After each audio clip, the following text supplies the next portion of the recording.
The EPM mission reads that we are a resource and voice for financial empowerment. The EPM vision, which is connected to the EPM way, is to continue to offer financial service, communication, and assistance to the communities we serve.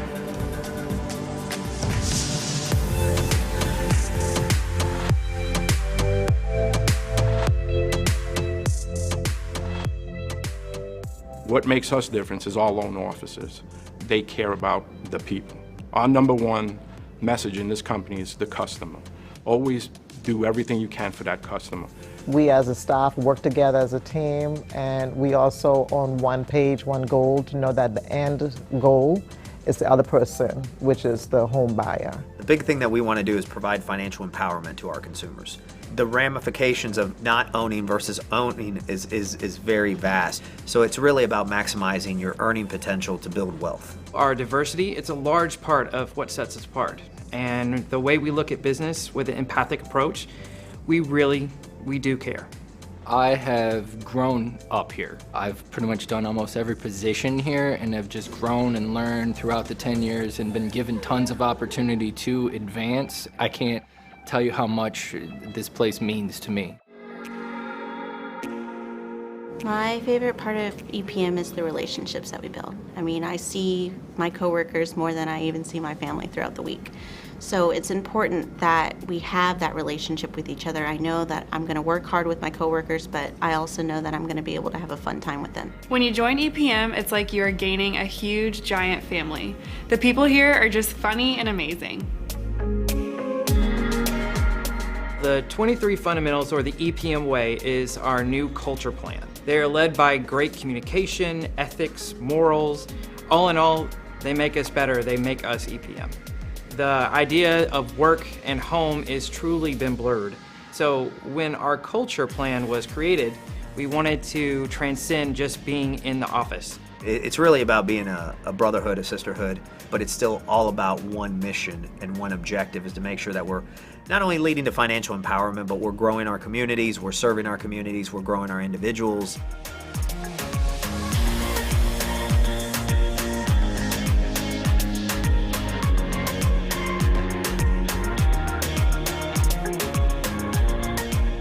Most of the loans we're doing are for families. It's the biggest investment in their lives. For me to know that every little part that goes into the end goal of home ownership makes a difference, and we're playing a big part of that for that prospective home buyer to have their future home. There's certain programs that not every lender offers, and we try to offer as many of those programs as possible so anybody could kind of fit the mold with a program that we have and offer that to them, so then they could get that purchase done and own a home. You know, the gold standard is treat somebody how you would want to be treated. I think that's the way people would want to be treated best. They want to make sure that somebody's looking out for their best interest, not yours, not the company, not the industry. So you definitely got to put yourself in their shoes and empathize and make sure you're looking and more importantly, listening very, very generously to what they're saying and what they're trying to accomplish. It feels amazing to know that my team and I were able to contribute to a prospective buyer having their home. And for that home buyer to finally walk into the doors and have their home is just amazing, and we contributed to that. It gives you a sense of pride in what we're doing here and gratitude to be able to help out those people get things and achieve their goals as well. A lot of people talk about care And the only way to truly care is through showing action and showing what you're doing for them in that moment. We're able to help people to achieve the American dream, which is home ownership. But it's not just home ownership. That's your home. That's your family. So generations can be there just by one impactful movement that we do.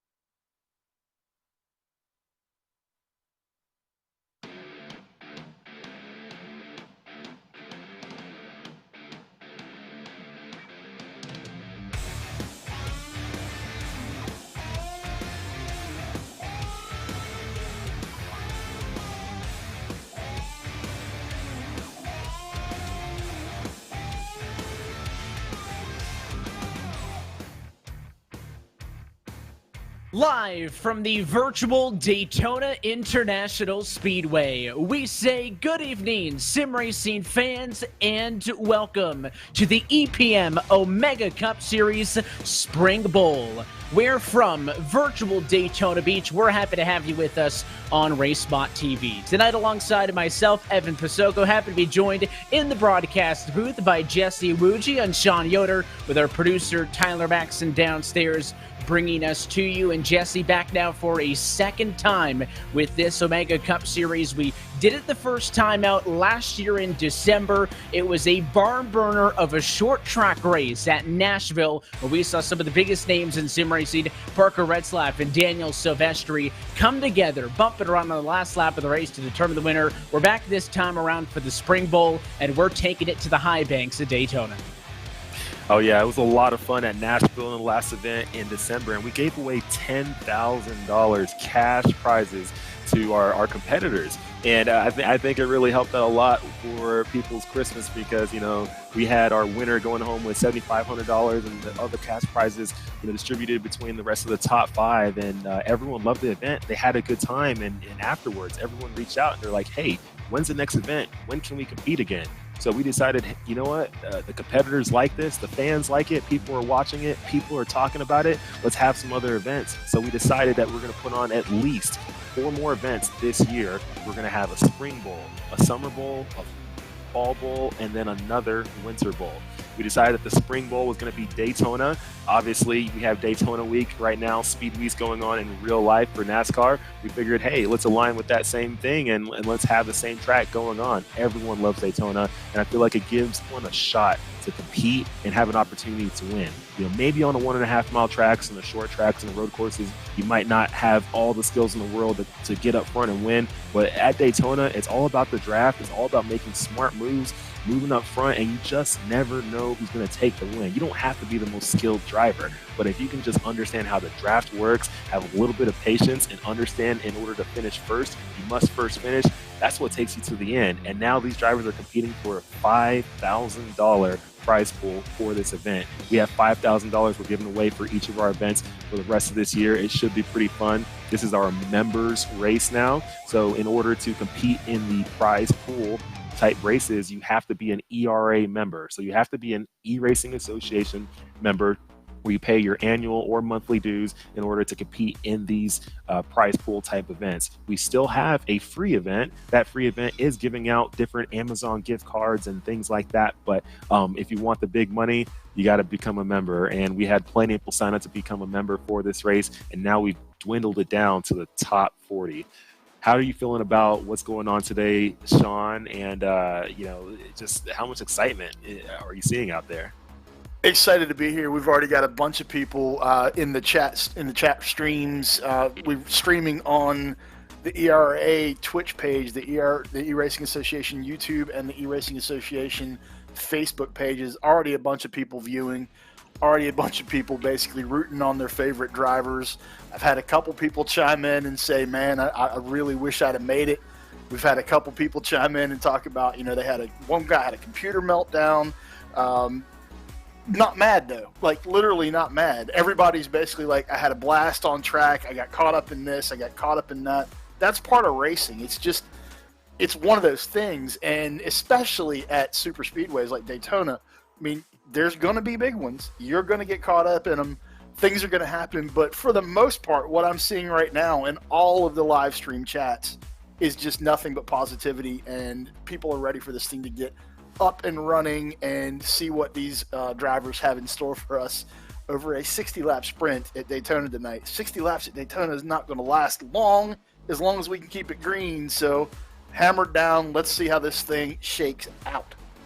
Well, guys, let's talk about Daytona, right? Obviously, it's a far cry from what we saw at the short track at Nashville last time out. This 2.5 miles super speedway you mentioned, 60 laps, is hardly a marathon. It's going to be a sprint by the time these drivers are able to figure themselves out. And Jesse, of course, you've got a lot of experience here at the Daytona International Speedway, and you talk about, kind of an easy decision to go for this spring bowl here at the World Center of Racing, since we're in the middle of speed weeks in our own right. So I'll let you talk a little bit about some of the challenges to get around Daytona, those challenges that you'll be facing again in just a couple of days. Yeah, Daytona, some people watch it on TV and they look at it and they think, you know what, that looks pretty simple. I mean, drivers have these really long sweeping turns. They're barely turning the wheel. They're just kind of holding the throttle, full throttle. They don't got to worry about braking. They don't have to worry about this and that. But what people don't understand is unless you get on the track and you're in the draft, you truly don't understand how difficult it is to drive a super speedway. Yes, as far as handling, if you're driving by yourself, it's really not too hard. But once you get in the draft, the air is moving you around. There's a lot of different things happening. You're worrying about getting sucked up to the back of the race car in front of you. You're worrying about the air moving you around if you're in the middle of the pack. You're worrying about people checking up. You're worrying about so many different things, keeping your hands steady so that you can stay on that bottom yellow line, not go under it, but not push off too much. When you come off the corner, if your car is feeling too tight, you're going to push up into the next lane a little bit. If it's feeling loose, it's going to get a little bit snappy on you. There's all these different things that you're feeling at Daytona, at a super speedway, that you're not feeling at any other track. And then the speeds that these drivers are reaching, they're reaching 195 to 205 miles per hour, depending on where they are in the draft. So much is happening, and it's happening really, really fast. If your car gets bent out of shape, it's very difficult to save it. It's not like some of the short tracks where you can get a little bit sideways and you're good. At Daytona, you get sideways, you lose momentum. If you save it, it's actually pretty much just as bad as not saving it, because you lose momentum and everyone behind you is pulling a full head of steam ahead, and they're not lifting. They're on the gas and they're trying to make it up front, and that's when you'll start seeing the wrecks. That's when you start seeing the big one, and it happens a lot here at Daytona. I'm not sure when it's going to happen in this race. I expect for it to probably happen early because everyone's fighting to get to the front. But once things settle down, you'll start seeing strategy come into play. You'll start seeing teamwork. Everyone on here in this race, I'm pretty much sure that most of them aren't teammates in any kind of way, but some of them are going to work together to try to make it up front. But in those last final laps, people aren't going to be working together anymore. They're going to be fighting for that win. They're going to be fighting for that first place prize, which is $4,000, son. Absolutely. I've seen, talk about teamwork, I've actually seen a couple folks jump into our new Discord channel. We have an eRacing Association Discord channel now. If you didn't know about that, go ahead and hop in, get yourself in there, because we've got a lot going on Discord. But I've seen chat going back and forth between racers that were in our heat race, and they had never met before, and they were literally talking about, thanks so much for working with me, really appreciate it. And two of the guys that were in the heat race on Monday night just found out that they're both from Virginia and they both race go-karts up in Virginia. So it's kind of like we're connecting people, and we're allowing them to get on track digitally, and we're allowing people to maybe get on track in the real world together too. It's awesome to see stuff like that, and that's exactly why we've set up the ERA. That's exactly what the eRacing Association is supposed to do. Let's get everybody together that loves doing this. Let's create this giant community and have a lot of fun doing what we love to do. Awesome stuff. Can't wait to get the action kicked off tonight. Really kind of humbled to be sharing the booth with all you guys, and can't wait to see where we go from here. Well, qualifying underway right now. We're going to figure out the order into which we'll roll off for today's feature race. But let's talk a little bit more about that format and how these drivers have gotten to this point to race with all the money on the line here for the virtual Daytona International Speedway. There is, obviously 53 drivers. I think the total number that we ended up with attempting to qualify into this race, but we capped it, as you guys have touched on, at 40 drivers. So I'm looking right now. I think the difference between being in or being out was 1/1000th of a second, the difference between 40th and 41st positions. The drivers already going home, and then we'll transition into the 60-lap race for this evening. And that's something else to talk about, how unique Daytona, guys, is not in just the track itself, but how you race it, Jesse. And that goes back to the point that you made with the draft and kind of the unpredictability of super speedway racing, is this may be one of the only kind of races where somebody may actually say, you know what, I don't want to run around at the front all night. Your typical goal, go out, lead every lap, win the race. We may see some split strategies here with a big field, a shorter race, but maybe in those first 20 to 30 laps, I wouldn't be shocked if some drivers try to drop to the back just a little bit because they couldn't really intentionally qualify at the back. They needed a good time to get in through Q, but maybe drop to the back early, stay out of some of the maybe early race chaos, and then when you get to 30, maybe 20 to go, try to work their way through the field. There really isn't a one-size-fits-all strategy to best a beast like Daytona, but all these drivers certainly going to have different strategies in mind. Yeah, that's for sure. And strategy is going to play a lot into this race. So with it being 60 laps, it's definitely not a long race, but it's also not really a short race. You got plenty of time to make a lot of different decisions. If this thing runs green the entire time, it would end up being somewhere around maybe 40-something, 45 to 50 minutes or so, which on a simulator is kind of a while. I mean, you're in there for a while. In real life, it would feel short, but on a sim, it's actually not that it's not that long. But for the drivers, looking at their strategy and stuff and what they want to do, some of them might drop to the back. Obviously, during qualifying, they got to try their best so they can make sure they make it in the show. The top 40 only make it in. But once the race kicks off, you're going to probably see maybe a little bit of 3 wide. And maybe it's 3 wide not because they're trying to get aggressive. It's 3 wide because they're just letting those bottom 2 lanes move up ahead so they can move to the back and just kind of play their cards right in a way where they can kind of see what's happening. Let's stay out of the mess. Let's stay out of the storm. There's a lot of emotions right now. There's a lot of energy. People are wanting to fight their way up front. You don't know who you're racing against. It's not like you race against these competitors that you're racing against today on a daily basis. Sometimes you do. Sometimes you see them in other sessions on iRacing, but you don't really see these folks all the time. So you don't really know how they're going to race you. You don't know how they're going to compete against you. You don't know who's aggressive, who's not. Maybe some of the bigger names in this race, you understand how they race, but some of the other guys, this might be their first time on the big stage getting streamed online, everywhere, thousands of viewers watching them. They might get a little bit antsy. We'll see how that plays into their strategy. Some are going to come in with strategy, some are not. Some have crew chiefs with them right now. Some have real spotters. Some have people coaching them right in their ear during this entire race. There's so much going on. You're going to see a lot of different strategy play out throughout the race. But at the end of the day, it's just kind of luck who's going to really take that checker flag at the end. Well, and Sean, I know that you mentioned, I just want to say, he's talking about crew chiefs and whatnot, and you talk about the community aspect of this, right? I mean, there's drivers involved in this event tonight, aside from the 40 cars we're going to see on track. You talk about everybody in chat being involved. To Jesse's point, there's other people in the sim as spotters, as crew chiefs. So when we say sim racing community, it's not just a buzzword. It's true. Oh, it's totally true. It's absolutely true, and that's one of the coolest things about this is we get to race with people all over the world through sim racing and basically bring together a global community that may not have ever been able to get on track together in real life, but we can get on the sim and we can race each other wherever we're at on the planet. It's absolutely amazing. And I just want to speak to the unbelievable quality of the field that we have tonight. Our producer, Tyler Maxson, just put up a stat in chat. The entire field of 40 cars in our members main event for the 2021 Spring Bowl is separated by 88 1,000ths of a second after qualifying. Think about that.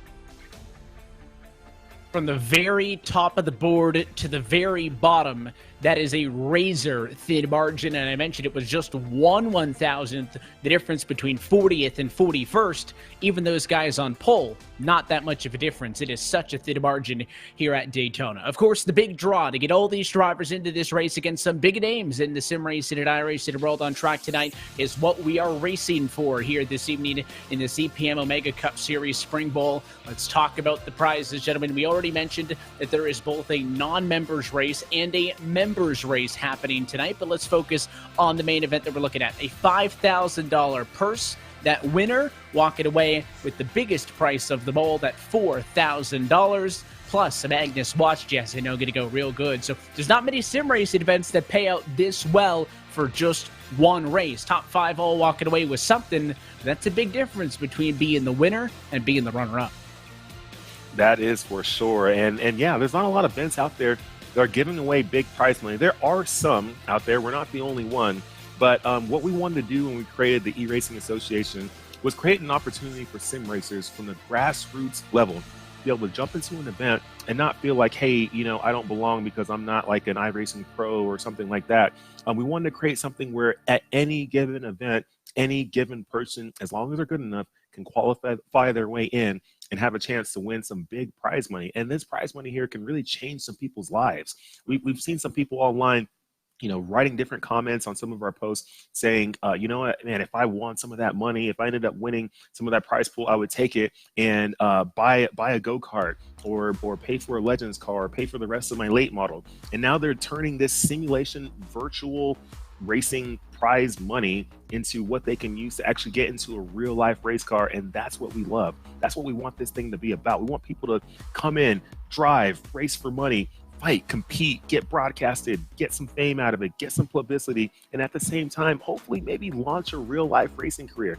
I know my racing career pretty much started in iRacing. I spent 3-4 months learning as much as I could on iRacing, and then from there transitioned into a late model, from a late model into the NASCAR K&N series, and then the ARCA series, and then the Truck series, and now the Xfinity series. But it all started in iRacing. I didn't know what I was doing until I jumped on iRacing, learned on here. After a few months, I was like, you know what? It's time to jump into a real race car, strap up, and make it happen, Sean. Absolutely. Absolutely. Everything you just said. I'm sitting here trying to get as much taken care of in the chat and the live stream chats.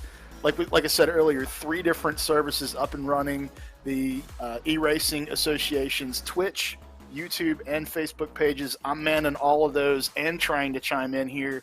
And just a quick anecdote before we go into the racing. Did see one gentleman actually said that he did not make it to the final because his spotter left to go get a burrito. These are the things that can happen during sim races. That's unbelievable. And he's not even mad. He's like, I would have done the same thing. So we're having fun, man. This is going to be a great evening of racing. If you've got a burrito, eat a burrito. Have a good time. And save it to the green flag so you're ready to go in time when this thing gets underway. For those who are the non-ERA members, you can see the prizes that they are also racing for this evening. $250 Amazon gift card to the race winner. That'll pay out through the top 3. And as we wait for this one to get underway, again, I think that goes to show you, nice prizes. You definitely want to be a member, and in order to find out more information on that, you can go to eragaming.gg for more information. No, you touched on it off at the top, Jesse, but I'll go back to you on this one, of course. You talk about trying to put on these big events in the sim community, and the eRacing Association, still relatively, I'd say, a new face on the block, but we already had the wildly successful Winter Bowl back in December. I already touched on how exciting that result was for the virtual Nashville Fairgrounds Speedway. As this continues to build into 2021, you talked about all the positive feedback from the community, from the drivers. I mean, what is kind of the mission statement, if you would, about this series, and what's the future of the ERA look like? Well, our mission statement mainly is this.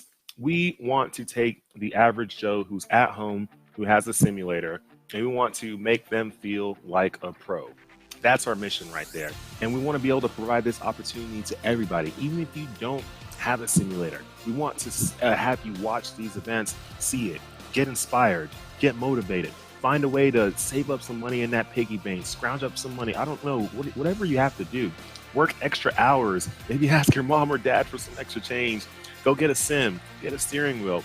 There's all different kind of ways you can get into simulator racing. You don't have to spend thousands and thousands and thousands of dollars on the most mega and best sim rig. You can spend as little as, $400 or $500 and have something that you can use to get in. And then, you can start working on your skills, working on how to race, working on your racecraft, get better, and then eventually enter some of these events and compete. Maybe the first time you don't make it to the main event, it's all good. Try again the next event and the next and the next. At the end of the day, you have the opportunity at each event to come in and give yourself a chance to actually make it to the main event and potentially race for some really big prize money. But that's what we want to do. We want to create that opportunity for everybody to compete. And qualifying, by the way, is now official. 40 drivers ready to rock and roll. We'll be going down trackside in just a few minutes to get this 60-lap, 150-mile race from Daytona International Speedway underway. Under the lights as well. I know that it does not make that much of a difference. Daytona isn't a track really we have to worry too much about the track temps and whatnot. I know typically concerns for handling are more so, for the July race typically than the Daytona 500. And, daytime versus nighttime racing maybe has a little bit more of an effect in an intermediate or a short track than it does here on the high banks of Daytona. I've just always thought if a racetrack's got lights, let's use them. There is always something different about racing under the lights. And a good opportunity to remind everybody that coverage of tonight's race brought to you by Equity Prime Mortgage. Their management team has over 50 years of experience in the mortgage industry, providing exceptional pricing without compromising follow-through or customer service. To learn more information, go to equityprime.com for more information. You talk about, Jesse, the point that there's not a lot of teams, right? This isn't a series where they run every week and you got 4 or 5 car teams. That's normally a huge element of racing at a super speedway like Daytona. I'm picking up on a couple of duos that I think I'm going to be watching for in this one, but this is going to be a challenge of learning how these guys around you drive that you're not necessarily used to. That's a challenge on any given racetrack, but especially here, it'll be interesting to see if guys are timid off of the bat, who's going to kind of assert themselves as the more aggressive, the more laid-back type, and maybe where those groupings come from, because you need help at some point. Now, down the line, at the end of the race, whatever relationship is made is going to be fractured, but at some point, we'll see some drivers hook up together, and it'll be fun to see how that plays out as well, strategy-wise. Yeah, it'll be pretty fun to see basically what they do because, some of these guys are going to team up a little bit throughout the race. They're going to communicate using their headsets. Most of these drivers have headsets on, so they have some way of communicating with the field. And you'll hear some of them talking. You're not going to hear it on the broadcast, but if you were in the race, you'd hear everyone talking to each other saying, hey, let's hook up here, let's hook up here. Push me here, push me there. And some people are going to work together, some aren't. Some people are going to try to make it happen, and some people are going to be like, no, I'm not your friend today. I don't care what you want. I'm going to be selfish. I'm going to make it up front myself. But the thing here at Daytona is you can't do it by yourself. You need help. You can't just get out of line and slingshot your way all the way up front. It's just not going to happen. You get out of line and you don't have help, you are moving to the back. You're going to go from 5th to 15th within seconds. It just happens that quick at Daytona. So you do need a friend, and you're going to need quite a few friends throughout the race. You can see cars are on track now for the final couple of minutes of warm-up, and then we are going to go racing here from the Daytona International Speedway. We're happy that you're with us on RaceSpotTV. Let's go down trackside for tonight's opening ceremonies and the performance of our national anthem.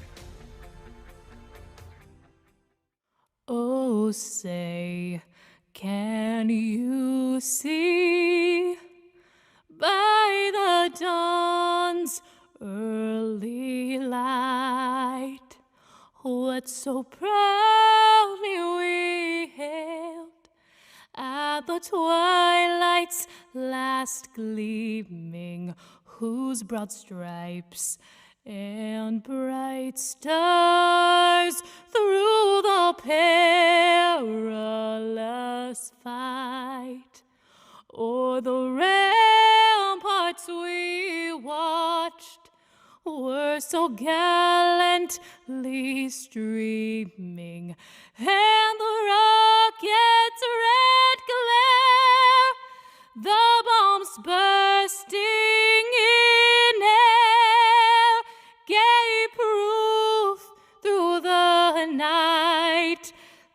our flag was still there. Oh, say does that star-spangled banner yet wave for the land of the free and the home of the brave.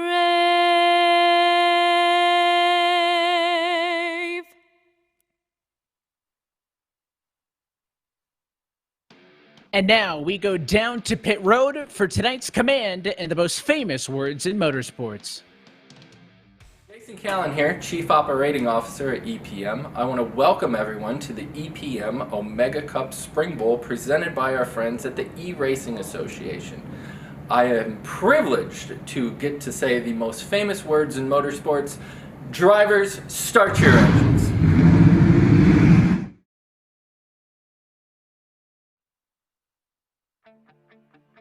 Let's go trackside. Take a look at tonight's starting grid. Cars are fired. Pole position for this one goes to the 04 of Matthew Lee. His 47.441, the best of them all, and he'll bring us to the green flag tonight alongside the number 50 of Jared Torres. Ben Horst and Colin Keister going to make up row 2. They'll start in 3rd and 4th position, respectively, with Blake Adair in 5th and Jackson Crowder at the outside of row 3 in position number 6. Clayton Davis will start from 7th position. That'll be alongside Colt Cook at 8th. You've got Hunter O. Johnson in 9th, Jesse, and David Pollins rounds out your top 10.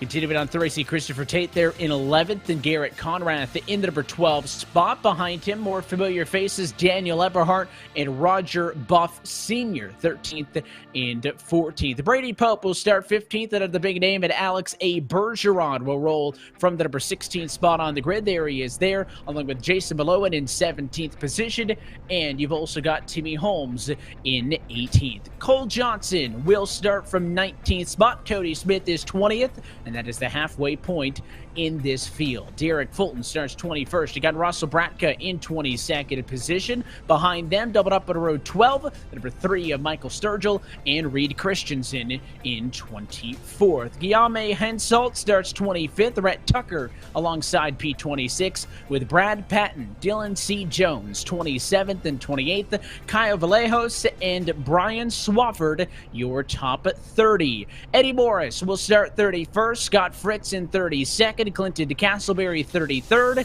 and Michael Witt in 34th position with Finn Robinson and Justin Combs through your top 36. And for the back 2 rows on the grid, Bradley Goodman will start 37th with James E. Anderson, Michael D. Johnson, and Christopher Reagan, top to bottom.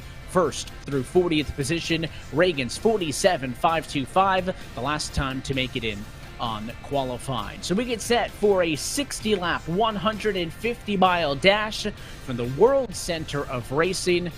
I know that it's ideal to start up front in theory, Jesse. Where would you be the most comfortable, maybe to the opposite point, the most uncomfortable starting this race? If I'm starting this race, honestly, I want to be in the top 4 or I want to be in the very back. I don't want to be anywhere else. If you're in the middle of this pack, you are in the eye of the storm. You have nowhere to go. You can't go back. You can't go forward. You're just stuck. If people check up, you don't even know when it's going to happen. You almost get into the back of people. When I was racing at Daytona in the ARCA series just a couple years ago, I was stuck in the middle of the pack sitting at 20th. Somebody checked up. Next thing you know, I put a hole in my oil cooler. And that's just what happens when you're in the middle of the pack. You're in the eye of the storm, and you just don't know what's going to happen. You're kind of stuck in a sandwich. So honestly, I would rather be up front or in the very back, and that's it. And one, I guess, positive, talking about sim racing, guys, is that they will have one quick repair available should they need to use it. So if the car gets damaged they can come down pit road and basically get a brand new race car off the trailer with a push of a button. I'm sure that would really come in handy at the track on the weekends. Probably one of the best parts about sim racing. You junk the car, it doesn't come out of your wallet. Now, if they use up their one quick repair, then they'll be in a situation where if somebody gets a little bit more damage, Jesse, they'll have to try to manage that damage over the course of the race. So the simple answer, keep the car clean early, get to the end of the race. It goes to what you said right at the very start of the race, that you need to get to the end to be in this competition. And we will see if these drivers heed that advice with Big Check hanging in front of them. In order to finish first, you must first finish, and that's what these drivers have to keep in mind as they're rolling around at Daytona. Yeah, damage is not good. It's going to affect the aero, and at a track like this, the aero is very important. When we're at Nashville, you can junk up the front of the car, the side of the car, the rear of the car, and you can still make it around. But at Daytona, if you junk up the front, your aero is gone. You don't have the same amount of speed anymore. So you got to make sure that you keep that car clean in order to be competitive all throughout this race. There's a good look at the cars on the high banks of Daytona. Going to get set to go green, I believe, the next time through for this one. And again, I'm just kind of taking a look at all of the different drivers and paint schemes and whatnot. And you can see all of the big team affiliated names. Obviously, Colin Keister, a name that jumps out for the outside of row number 2 as a driver to watch for. But we will have a first-time ERA main event winner because Parker Retzlaff, your winner from Nashville, not in competition this evening. So we'll have a first-time winner. So if somebody wants to add their name to the record books here in the eRacing Association as the lights on top of the iRacing.com pace truck go out for the time being. Lee and Torres going to have the best view out of all of them, but that is a lot of virtual race cars. And we talk about the duality of 60 laps being a short race by Daytona standards, Jesse, to the counterpoint. That's still, as you mentioned, if it goes green, about 50 minutes of racing. So a lot can still happen. Where do we see maybe the point in this race switch? Is it going to be halfway maybe when we get a pit stop under our belts? Or do we get kind of in that home stretch where, the guys in 30th are going to start to think, all right, if I want to win this race, I have to move. I mean, where is that balance? If you were behind the wheel, maybe, how long are these guys going to play it safe? And kind of when is that point where you flip the switch and you go for the win? Honestly, I believe that point is really about 20 laps to go. At 10, it's a little too late to make your way up front if you are way in the back. But at the 20 lap point, you can actually go from somewhere in the 30th place range all the way up front. I actually tested it out the other day, battling against the AI on iRacing to see, hey, how can I do in 20 laps if I just start in the very back? And I started pretty much on the last row and made it all the way up front against the AI turned up pretty good. And it took me a good solid 20 laps to actually make it up front. But that's with everyone playing along, though. That's the key. People have to play along. Yeah, and they don't always like to play nice, so that's going to be the biggest thing I think that we're going to look out for. We saw some tempers and some contact in the Winter Bowl at Nashville. Going to be a different kind, but it's always going to be present here in this one. The pace truck going to dive down to the safety of the pit lane, and the field is in the hands of the 04 machine of Matthew T. Lee as we say, let's go racing from Daytona. Green, green, green, green, green.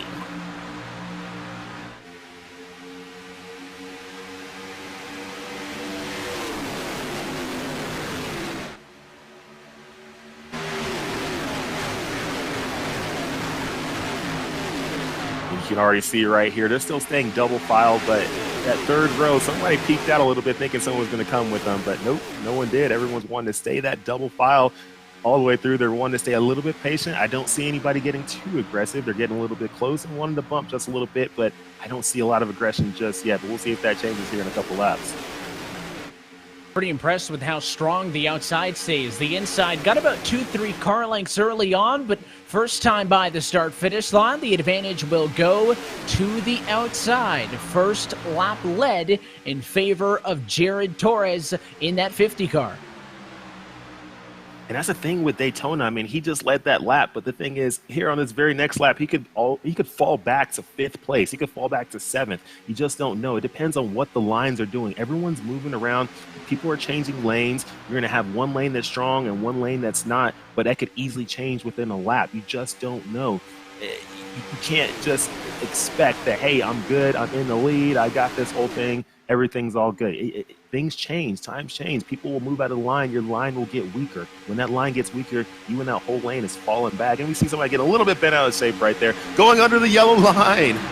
That was Blake Neer in the 10 car. He got a little bit loose off of turn number 4 and actually slid up and into the door of Jackson Crowder. Now a caution flag will fly, and I believe it's for an issue behind your race leaders. Brody Pope, I saw, drop way down the running order. So it may have involved the 24 Chevrolet. You can see your race leaders survived a bit of near calamity, but I think this happened just behind them with a little bit of an accordion effect, where once you have that checkup, everybody else is going to have to respond. Let's take a second look at the replay. You can see all the shuffling up at the front of the field. We saw that, and behind them, right there, the 24 comes up, comes back down, and that is a huge hit into the inside pit wall there, and that's basically going to guarantee that Brody Pope's going to have to burn a fast repair because that engine is smoking, and an early caution here from Daytona. Early caution, and we knew something like this was going to happen. At first, in the first few laps, people did look like they were going to play along a little bit. They looked like they were going to stay somewhat calm, make a few moves here and there, but nothing too crazy aggressive. But all it takes is one little mistake. When you're in that draft, when you're behind all those cars, it's very difficult to see ahead of you. All you can really see is a rear spoiler of the car ahead of you, and maybe the cage inside of it or something like that. You can't really see much. So as you're behind them, your vision starts getting somewhat impaired. You start getting a little dizzy because cars are moving around in a weird way, and just the motion and how it's all working, it almost like gets you a little bit dizzy. So then you see people start moving around a lot. Next thing you know, a little bit too much movement, and you're below yellow line. And when you get down there and you come back up, it doesn't ever end up well. You got to rely on being very, very fine and precise. You step up half a foot, and in the sim, of course, you can't feel the car underneath you. So if your car's kind of waddling a little bit up and down the racetrack in the corners, it's all based on your visuals, and that's where we talk about the different kinds of sims you can have and how little or how much you want to spend can come into play. Some drivers maybe with VR goggles or triple monitors can have the ability to actually look to their left and look to the right. That's, I think, going to come in handy in a race like this when you're going to be 2, if not 3 wide at many points. But of course, an early yellow slows things down. That, in theory, only hurts the drivers towards the rear of the field because it's going to take about 4 laps or so out of this 60-lap contest. Less time under green, less time for them to have the ability to actually get up and through the field and to make some moves. But Matthew Lee not complaining about that because he had lost the race lead, guys, right off of the stop. We saw Jared Torres go to the point, but right before the yellow, the 04 stepped back up out of line from the bottom, went to the outside, got a push, and he will be the control car when this race restarts. It's going to be hard to miss that bright green 04 Toyota Camry up at the very front of the running order. But, that's going to be a thing that happens all night. We're likely going to see maybe a half dozen, maybe a dozen different race leaders, even more different lead changes over the course of the night. Let's take a second look now at kind of what started all the chaos. I know I caught the issue with the 10 of Blake Neer. Right there is when he slid up, went down to the apron. Jesse came back up on the 12, and they saved it. Thought we were good. It was the accordion behind that right there that actually caused the yellow, but that could have certainly been a lot worse when a car instead of the top 5 is out of control like that. And yeah, that accordion effect, that's going to be the thing that we're going to see a lot today. So you're going to see people get a little bit out of shape. Something's going to happen. They're going to get bumped. They're going to get a little bit sideways. All of a sudden, they lose that momentum. Once you lose that momentum, it creates this accordion effect and domino effect where right behind them, people are now having to move out of the way. They're trying to avoid this issue. They're trying not to hit whoever is slowing down the momentum. But while doing that, they end up hitting other people. They turn other people sideways. People get wrecked on accident just because of one little incident that happened up front. If something happens up front, it causes a chain reaction throughout the whole field. And maybe the guys up front aren't going to feel it, but the ones in the back, they're the ones suffering from one little mistake that someone up front made. Going to be tricky as well for this ensuing restart. Race leader going to be able to control this one and get this race back underway when he wants. Going to be tough to time it towards the rear of the field, and you can really get yourself strung out. Oftentimes, big super speedway fields like this aren't going to stay in a 40-car lead. At some point, it fractures off into a secondary pack, and you don't want to be maybe the first car in the second pack. I think you'd rather be the last car in the lead pack. So maybe you're far enough away to stay away from some of the chaos, like we saw, all things considered, for how far up in the running order that kind of all broke out. Impressive that it was really only the number 24 machine of Brody Pope who had issues with that hard bit of damage and crashed into the inside wall. He has taken his car, by the way, down pit road and gotten his quick repair. So he's got a brand new race car. He's good to go for the rest of the race, but any damage he gets from this point on, that car's going to have to take to the end. But certainly could have been a lot worse. I think we got away with one there with an early yellow in this race. But the lights on top of the pace truck are out. Matthew Lee on the front row alongside Jared Torres. No changes there on the back. Only big mover I see, Alex Bergeron started 16th in this race. He's already up to P9 on the inside of run number 5. So that could be a driver looking to make moves early in this one. Pace car going to dive down. Let's see what Matthew Lee can do. He's the control car as we head to the EPM restart zone.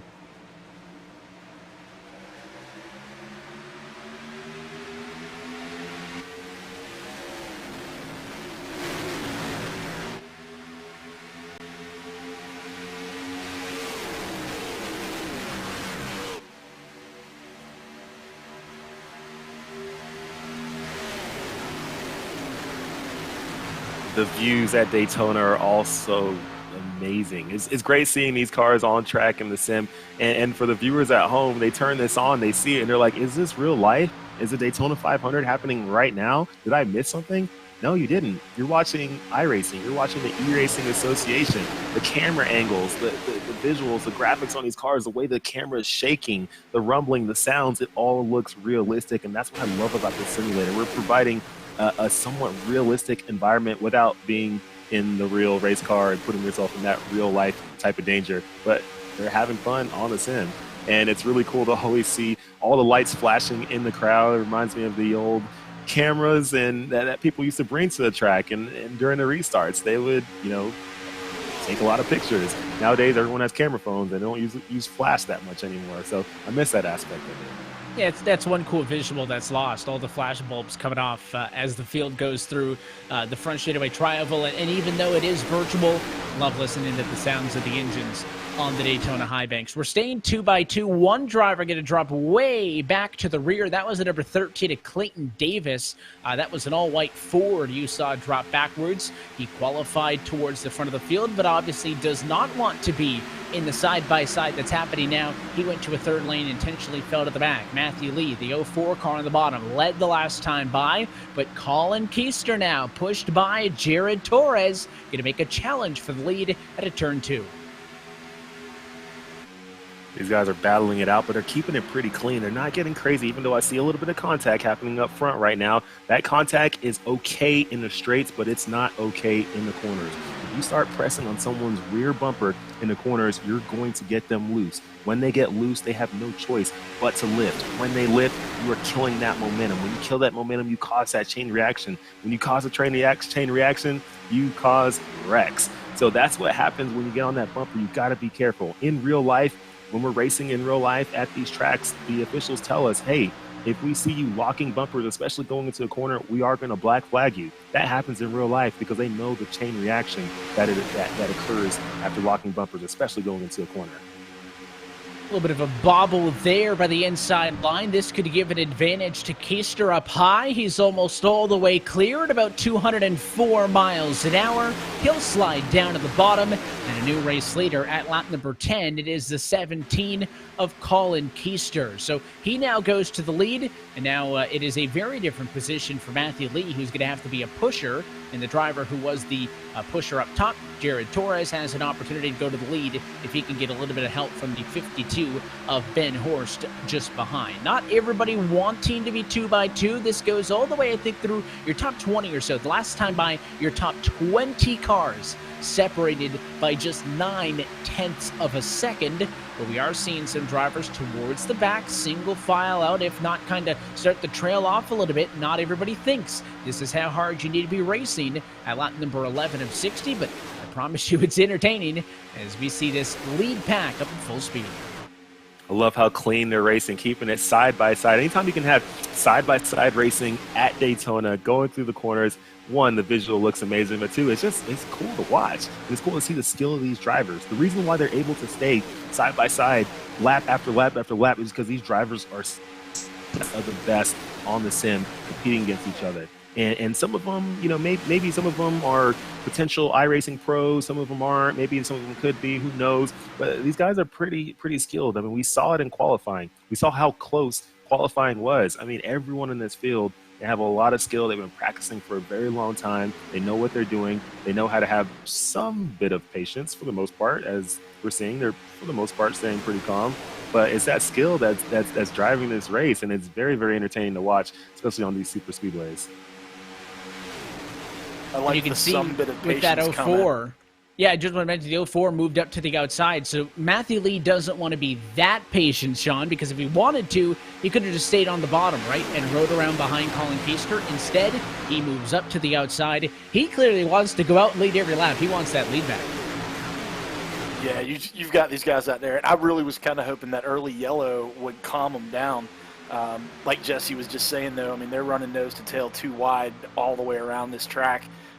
Everybody has their eyes basically already on lap 59 and 60 and $4,000 to bring home that checkered flag. So I don't think we're going to see him calm down. But, you know, having said that, it is pretty awesome to see them snaking around too wide like that. And for the most part, running pretty clean. It's pretty awesome to watch this. And I was thinking that white Ford that pulled out there and gotten that third line up high, sunk to the back, I was thinking that they did the right thing. But now that we're sitting here getting ready to start working lap 15, I might have been wrong. I mean, maybe you do want to be up front for this because it is a sprint race. So get out there and keep digging and see what happens. See if you can keep it up, in P1. And we set it off at the top, Jesse. There is no one strategy that solves all. As somebody is a little bit out of shape, that was Cole Johnson. I saw a puff of smoke after I think he clipped the apron going into turn number 3, but there is no yellow. We stay green. There's him all the way at the back. He was 19th last time by. He'll drop to 33rd spot, so he lost a ton of time of the quick bobble. I mean, that's how quickly it can happen. Oh, and up at the race lead, the 04 lead is going to get turned, and it is a huge one on the back straightaway with the race leaders. Oh my goodness, the big one, and we knew it was going to happen, and they were racing pretty clean, so I started thinking, you know what, the big one's not going to happen right now. All of a sudden, it just took one instance. Let's go to the replay. Let's see what happened. That was crazy. And I just said no more than a few seconds before, that's how quickly it can happen, referring to the near miss we saw with the number 32 car, and then it happens at the very front of the field. And I think the 17, Colin Keister, who will cycle through to the race lead now by avoiding the brunt of that impact, is where this started. Jesse, you were talking about those drivers locking bumpers and pushing. I think the 17 might have got a little bit too friendly with the left rear of that 04 up front. And that's the issue that happens. So when you lock bumpers and you start pushing them, if you're on the straightaway and you're directly behind the car in front of you, you're pushing them, it's okay as long as you didn't give them a good shove, because if you give them a shove, it gets them a little squirrely, it lifts them up in the air. But if you get on their bumper and you start moving around and then now you clip the left rear or the right rear of the car, you're going to cause an issue. And I think that's what happened right there. He got on that left rear, clipped them, got on the right rear, clipped them again, got a little bit too crazy, and now we see cars flipping. Jared Torres was doing so well, and now he goes airborne. Nothing he could have done, just riding on the outside. Next thing he knows, he has a windshield full of the 04 of Lee, and your top two cars in qualifying destroyed at lap number 15. Let's ride on board with Keister, see what happened. See right here, lock in just a little bit, then all of a sudden he gets on the inside, then the outside. You'll see it right here. And I heard him feather the throttle a little bit, so he wasn't trying to go through him. He was trying to help Lee, but the intentions don't really matter, Jesse, if that is the end result. You can't do it in the corners. Like I said before, you can only do it on the straights. That's why NASCAR gets on us very hard in real life. They tell us, hey, if we see you doing that in the corners, we're going to black flag you. You just do it in the corners, you're going to turn somebody. You got to wait to the straight. The bumping doesn't work in the corners. It causes wrecks. And like we saw just right here from that view and that camera angle, it caused the wreck. So a lot of drivers on pit road. In the YouTube chat right now, we have a little bit of some blame being thrown at one of our viewers, Mr. Pete Panaya. He happens to be my partner at Nemesis Lab. Pete was like, "Oh, it's getting exciting. This is great racing." And right about then, I said, "Agreed. They're rolling. This is awesome." And then chaos. So commentators curse and live stream chat curse is what's going down here tonight. I'm happy to blame him for it instead of me, because I've had my fair share of those over the time. And we saw all of the drivers involved in that incident come down to the pit road to get some damage repaired. But we are very close to being just inside of the fuel window. I know that some of the drivers were talking about 38 laps or so. We're still outside of that number now, but a lot of drivers who were not involved in the incident did decide to come down pit road and get service. So some of them may feel like, Jesse, that even though we're outside of the window now, if they get fuel and maybe decide not to pit on some later yellows, they can save enough to get to the end. One thing you always have to be aware of in any race, but especially a race like this, though, is the possibility that if we go to overtime, you're going to need more fuel to just lap number 60 like on the schedule. But maybe some drivers wanting to mix things up just a little bit with the strategy calls. Yeah, strategy when it comes to fuel and your pit stops is big, because here at Daytona, everyone's fueling is going to be a little bit different. When you're up front and you're just diving through the air like that, you have a little bit more wind resistance than everyone else. When you're in the draft and you're getting to feather the throttle a lot, well, you're not using as much fuel. So just because you ran the same amount of laps as someone else doesn't mean you still have the same amount of fuel. If I was drafting the whole time and having to just stay light on the throttle and kind of get in and out of it, well, maybe I saved a little bit more fuel than the person who had to stay wide open the entire time. So the strategies, it's tough to look at everyone else and see what they're doing, because you just don't know what they were doing with the throttle. It's not like another track where the draft really doesn't matter. At this particular track, it really affects the fuel mileage, usage, all that stuff. So it's very difficult. And we have some people who have crew chiefs with them who are advising them on what's going on. When you have to be the driver, the crew chief, and the spotter all at once, it's a little bit difficult to think through this stuff. But when you have someone helping you, they can make some calculated decisions to help get you up front.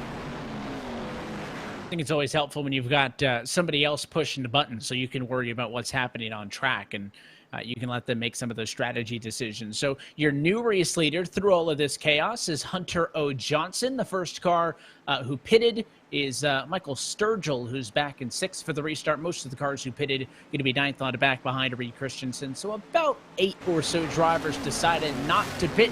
It includes Johnson, Vallejos, Bratka, and Swafford. All of your drivers inside of the top 4. Pace car in through the EPM race start zone. Green flag flies. We're back underway.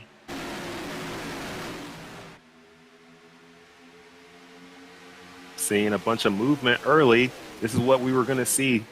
As you can see, when we had the other group of drivers up front, they were a lot more calm. Now we have a fresh new set of drivers up front, different driving style, different amount of patience. What's going to happen next? I'm sitting here wondering actually how this is going to affect race strategy. Who's already burnt that one quick repair? You know, who's already had to use it? Or are there some people out there that kind of, maybe they got a little bit of damage in the first and second caution, and they're sitting on that damage and thinking that, they'll use that quick repair under a green flag. I don't know. I really don't know. But that is an added level of strategy that these guys and gals, do we have any gals in the field tonight? I'm not even sure. I hope we do. But that's an added level of strategy they're going to have to deal with. And as I say that, they go 3 wide. We're not even halfway done with this thing, and they're 3 wide. The top line is forming. Alex Bergeron in the 34 machine. He is working with the number 10 of Blake Neer. Oh, and they're going to touch, and it's going to fall apart. It's wrecking. Kyle Vallejos who got into him, and again, it's a mess out of turn 2. Wow. Wow, wow, wow. And this is exactly what I thought was going to happen. So we had our first group of drivers up front, very calm, very chill, a lot of experience, a lot of patience. All of a sudden, when things got shuffled up, we have a different group of drivers up front. Sometimes it makes them antsy. When they get antsy, they start pushing, they start shoving, they start moving around. As you can see, there were 3 wide, and then they got into each other, and they started wrecking. Is there a lot of damage? Some cars took a lot of damage. Some took a lot more than others. But now what's going to happen? Do they still have a quick fix? I don't know. We'll find out.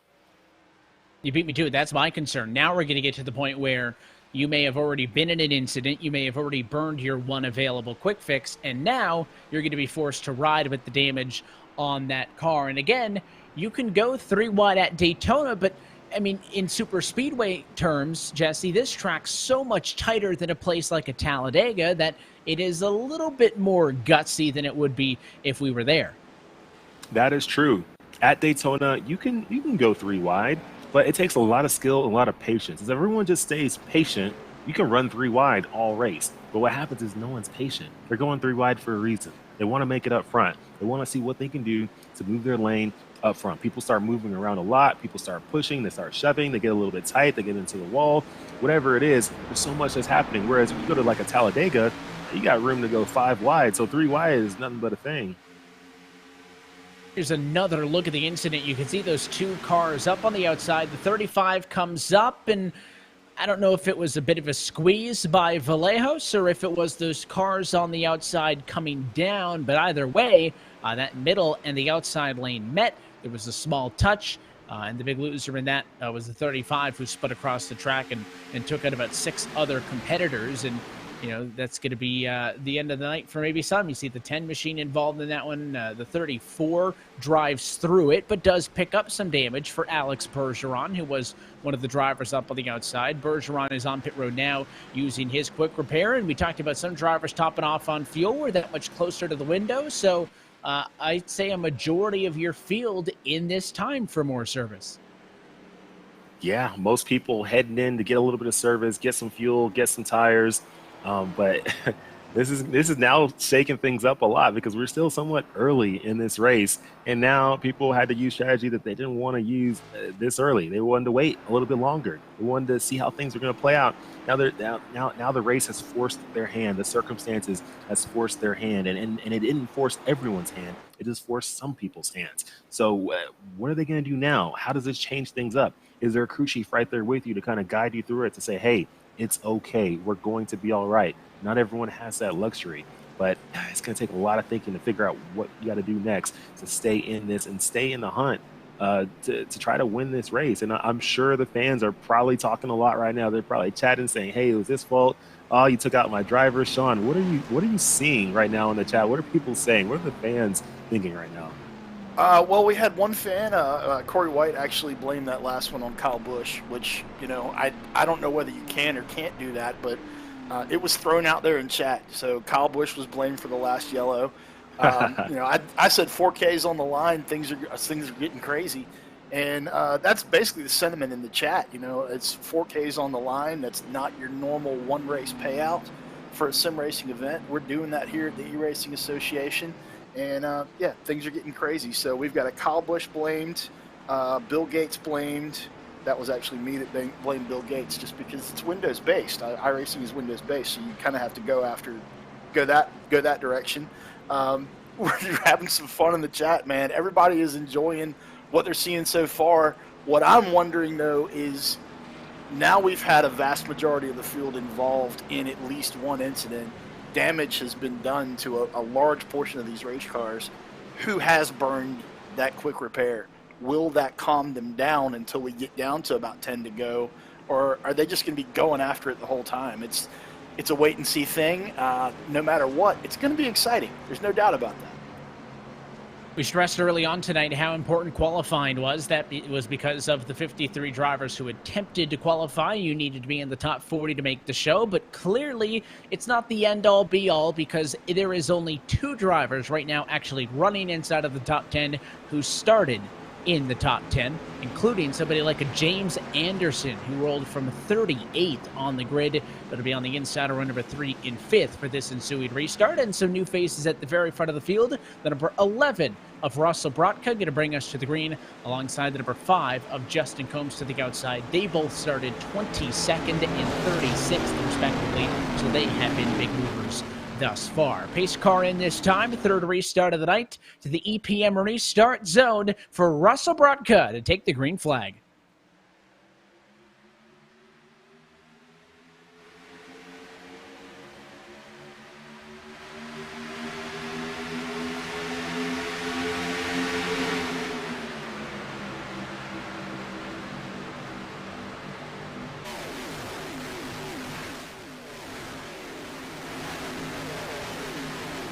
We got a new group of drivers up front. Everyone's trying to sniff each other out right now. They're trying to figure out, okay, who's going to move, who's going to play a little bit of chicken, who's going to be a little bit bold, who's going to, you know, touch, who's going to push around, who's going to do what. That's what happens when people get shuffled around. You get a new set of drivers up front. They have a different strategy. They have different motives. They have different emotions. And right now we're already seeing 3 wide, you know, right on the first lap after this restart. But it doesn't look like anybody really wants to help the fellow up top. That was Justin Combs, who restarted on the outside of the front row, but I wonder if he was implementing that strategy we saw earlier in this race by Clayton Davis, where he does not want to be up here because he went up to the third lane on his own. So either he's intentionally dropping back or he lost his rear view mirror and was hoping that there was going to be help up there. He is going all the way to the rear of this lead pack, and that opens up the door for Colin Keister. The 17 was just up here, involved in an incident. Now he's back to the battle for the race lead, side by side right now with the 11 of Brotka. I love side-by-side racing. It's great to see that everyone's just staying competitive the entire time. They're not even a single file line. They're not doing any of that. They're just like, you know what, we're going to stay side-by-side. We're going to keep 2 lanes at least moving up. Maybe try a third lane here and there, but it's interesting just to see these battles happening. And right now, it looks like for the most part, people are staying a little bit clean. There's a lot more movement than I would like if I was your driver sitting up there. I think people should fall in line a little bit more. You still got 34 laps to go. No need to make any rash decisions right now because you could take yourself out of the race, especially with your positioning of the car against the car in front of you. We've already seen how easy it is to step out of line a little bit and be involved in an incident. A couple of yellows early, but at the moment, Brotka leads. Here comes a challenge to the outside by Finn Robinson. Just shy of halfway from Daytona, you're watching the EPM Omega Cup Series on RaceSpotTV.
And back live at the virtual Daytona International Speedway. Coverage of tonight's race brought to you by Equity Prime Mortgage. Their management team has over 50 years of experience in the mortgage industry, providing exceptional pricing without compromising follow-through or customer service. To learn more, visit equityprime.com. We're happy that you're with us at RaceSpotTV. Our coverage of the EPM Omega Cup Series Spring Bowl continuing for the virtual Daytona International Speedway. Evan Pasoka, Jesse Awuji, Sean Yoder up top with you. And it is currently Finn Robinson at the top of the scoring pylon. Made that move to the outside as we stepped away into it side by side. He leads, but for how long, Jesse? The 3-wide is back and a spinner. And they're getting a little sideways. Johnson in the grass. He hangs on. Every time you think you have a moment to catch your breath, you do it again. He's trying to get back on track, but that banking, you don't want to do that. That banking, 30-something degrees of banking. If you're going from the apron onto the track, that will get you sideways, especially if you got some speed going into it.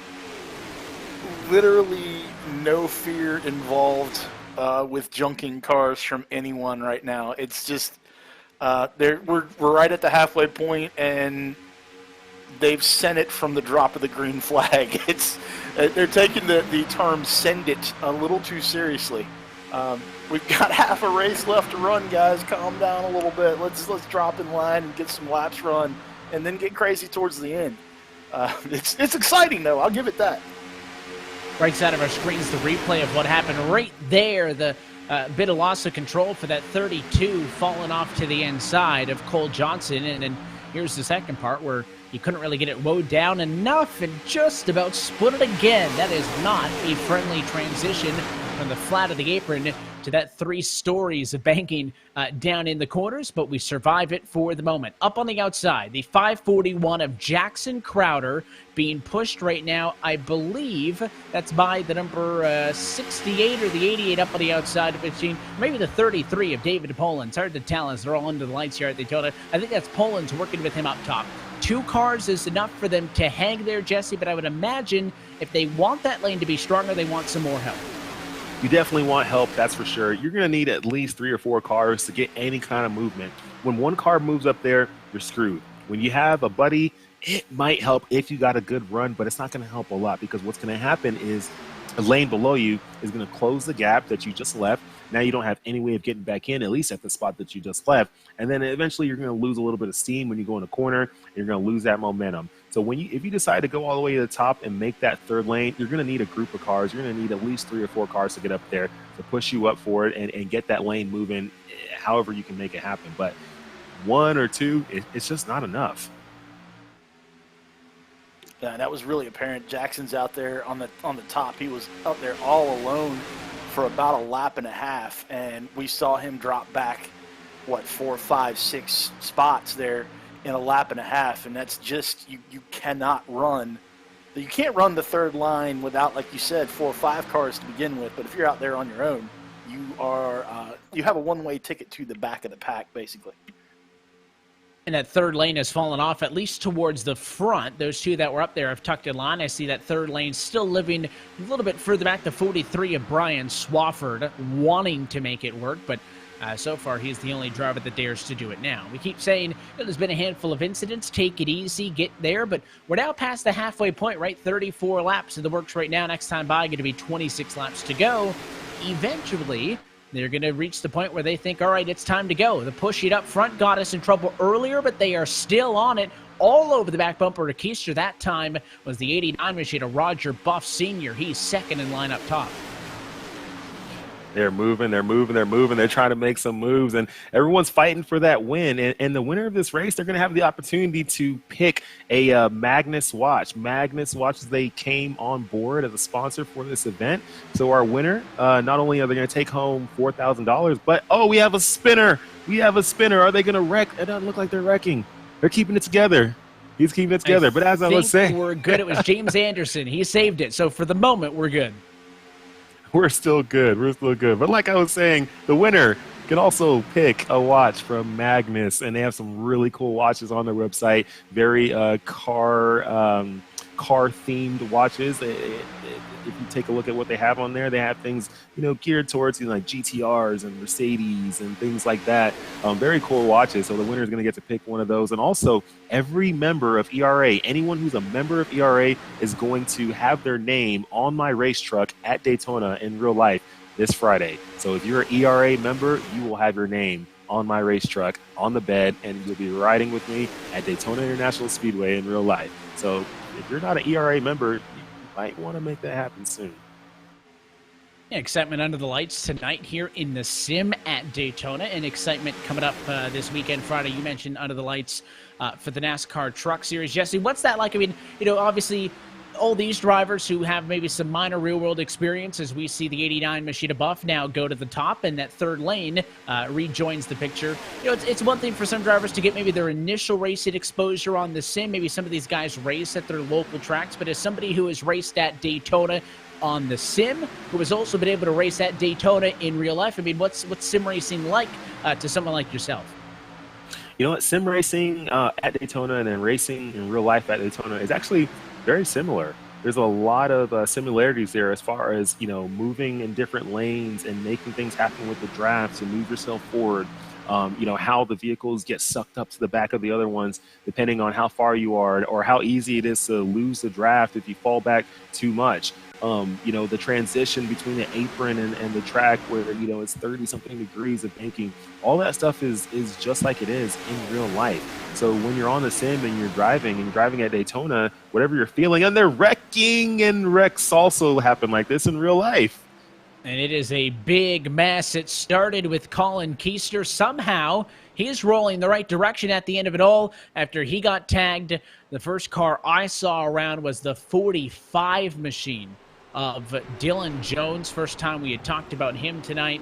And it is another big mess at lap number 37. We had seen that third line come into play at several different points in this race, but it was mainly two cars, maybe one car. That was the first time all night, Jesse, that third lane had really kind of established itself. At one point, there was 4 cars working on the outside, and unfortunately, again, I think this is going to come down to just a little bit of bumper pushing in the corners is what causes this. We'll wait for the replay to confirm, but that third lane had finally gotten some momentum. Let's look.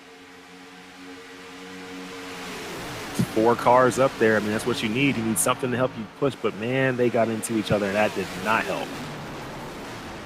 And it was so well coordinated before that. Dylan Jones was leading the outside. Hunter O. Johnson was second in line. And then there was the number 90 of Daniel Eberhardt. All those three, they were working together, but right there, just a little bit too much by the 12, especially coming off of the corner there. That car's going to get really light when it unloads from the banking and comes back down onto the flat. And this will be a good look right here. Looks like they locked bumpers a little bit. The 12 car got into him just a little bit. But yeah, the back of the car, the rear of the car does get light when you're coming out of the banking, going into the flat. And that's just the worst time in the world to put your bumper on someone else's rear bumper. And that's what happens right there. You'll end up turning somebody, and then you take out half the field.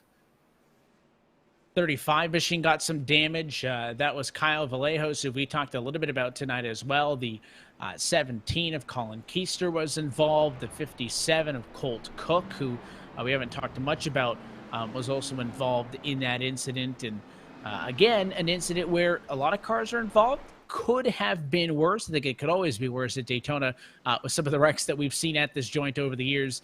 Maybe some more minor damage on Russell Brotka and the 67 of Tommy Holmes. So it does claim quite its fair share of victims. I know we were talking about being on the edge pit strategy-wise. That is no longer the case. If you pit now, you are going to be good to go the distance. So everybody 13th on back comes down pit road. Your top 12 drivers stayed out that time by. Some of them could probably come down this time, but all those drivers now good to go to the end, and that pesky overtime that always is a possibility in a plate race, they will be good for several overtime attempts for those who topped off on fuel.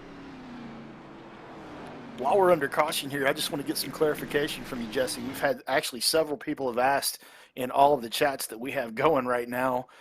Again, ERA, eRacing Association on Twitch, YouTube, and Facebook. We're streaming live on all of those, but several folks have asked for clarification. If they join the eRacing Association right now, tonight, maybe tomorrow at the latest, will they still be on your truck as you race at Daytona?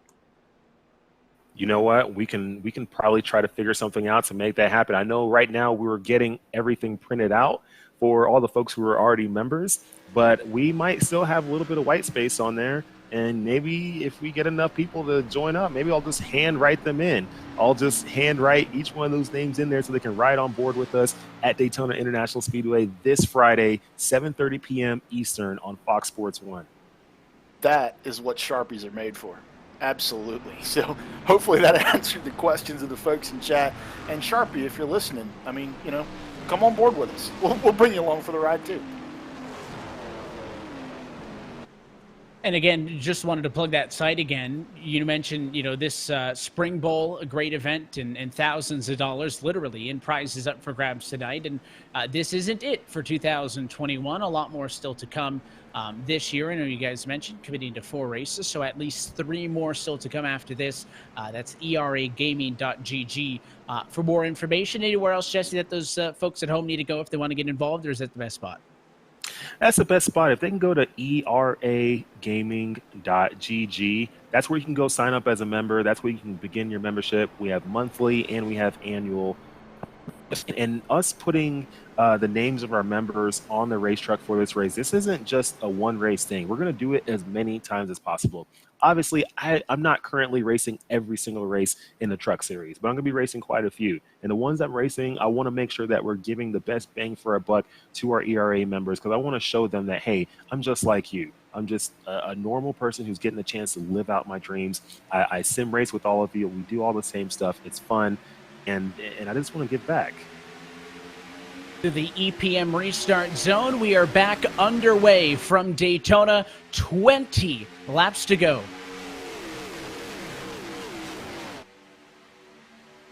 Let's see what kind of aggression happens. We got 20 laps to go, and this is the point where people start getting really aggressive, because if you're in the middle of the pack, you're going to want to start making your way up front. You don't just make it up front within a couple laps. You can definitely lose a lot of real estate within a lap or two, but trying to make your way up front and do it clean, it takes a little bit of time. So right now, with the 20 laps to go, 19 laps to go, you're going to want to start making some moves, but you got to be smart as you do it. Don't get left behind. Don't move out to a third lane without any help, because you're going to fall back. Inside, going to win the trip back to the start-finish line this time. There is somebody looking to make a third lane. The 90 of Eberhardt stays in line for the time being. I think it's safe to say now, inside of 20 to go, we are in the home stretch. It doesn't mean that it's total gloves off. You still need the car in one piece to get to the end of the race. But this is where drivers are going to start to control things. Look at the 43 of Swafford. He'll go from the bottom to the outside because he knew that the 12 of Johnson was going to have a run. So he goes up there, Jesse, trying to work both lanes right now. It's tricky, but very effective if you can do it. Very, very effective. It's crazy to see him doing it. I mean, he's looking like a real-life NASCAR driver. I mean, to be able to do that is difficult. To judge how fast that lane is coming, to judge if it's smart to even get in front of it, because just because the lane's coming doesn't mean it's always smart to jump in front of it. If they got, at least a few miles per hour on you coming up, and you jump in front of them, you're going to get taken out. So you gotta judge it, see what speed it is, and see if you can. And he did a really, really good job controlling the front of the field. He's still doing it right now. He's still moving around, moving to the outside lane, trying to control it, trying to slow down, trying to keep that lead. But that inside lane is not giving up, and they're pushing forward. So I guess we were on the three-quarter send portion of the program from the green flag until now. And now we're in full send time. Is that where we're at, Jesse? Yeah, we're definitely in full send time right now. People are going, they're making moves, and they're doing it kind of clean. I give everyone their props. Looks like they're doing it. Just as I said, they were doing it clean. Somebody gets turned into the inside, but he doesn't wreck. But he's below that yellow line. Is he going to try to come up? I don't know. We'll see if that causes a chain reaction. It was Roger Buff Sr. We had talked about him quite a bit tonight. There he is now, and that is what about 15 miles an hour a speed difference looks like. He was in third position. He is all the way fallen basically outside of the top 30 in the blink of an eye. Maybe his hopes for the win in this Spring Bowl gone just like that. But everybody else did a very good job of moving up, getting out of the way, avoiding an incident. And if we stay too wide, all with the exception of Colin Keister. Now here's the move by Cody Smith. That orange and white Chevy moves up top. The 17 has a drafty to partner. And now let's see what the third lane can do. Yeah, that's what happens if you make a mistake in a field, an entire field covered by 88 thousandths of a second. you're going to drop back like a stone, and that's just what we saw. And it's getting ready to get crazy, as if it hasn't been crazy enough already. And now that top line not working right now at all, and not entirely surprised by that. You've got a bunch of cars down low in that bottom and that middle line on newer tires, and the top line just, I mean, you're lengthening that lap so much trying to run up there, and we see the 18 car trying to force his way back down into the middle line.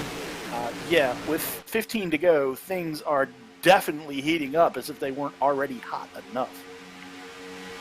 I think some guys have been on full send since the start of the race. Everybody now, I think, going to be at that point, working lap number 46 of 60. That 43 is Swafford, unable to work both lanes right now because the 12 of O. Johnson has gotten alongside him. But when you're leading the line, with the exception of moving up and moving down and trying to control the momentum, you are really at the mercy, Jesse, of how good the guy behind you is. So on the inside, Swafford really needs that number 3 of Michael Sturgill to be a good pusher. Hold that thought for the moment. A spin in the back and a caution at 14 laps to go in this race.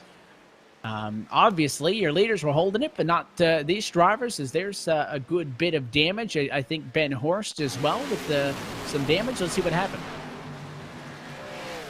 Oh, way in the back. Way back there. Ouch. Yeah, they weren't even part of the equation up front. And it's got a little bit aggressive, got a little bit sideways, and some people got taken out. It happens. I mean, at the end of the day, that's racing right there. There's battles all across the field. It's not just the folks up front. The folks who are in the top 5, top 10 aren't the only ones who deserve the battle. Everyone can. And as you can see, battles happen everywhere, and it ends up causing some wrecks. Actually, tail end of the top pack there. Yeah, I'm not surprised that's where it comes from, because when we get to this point in the race, those are the guys who are going to get a little bit more desperate, right?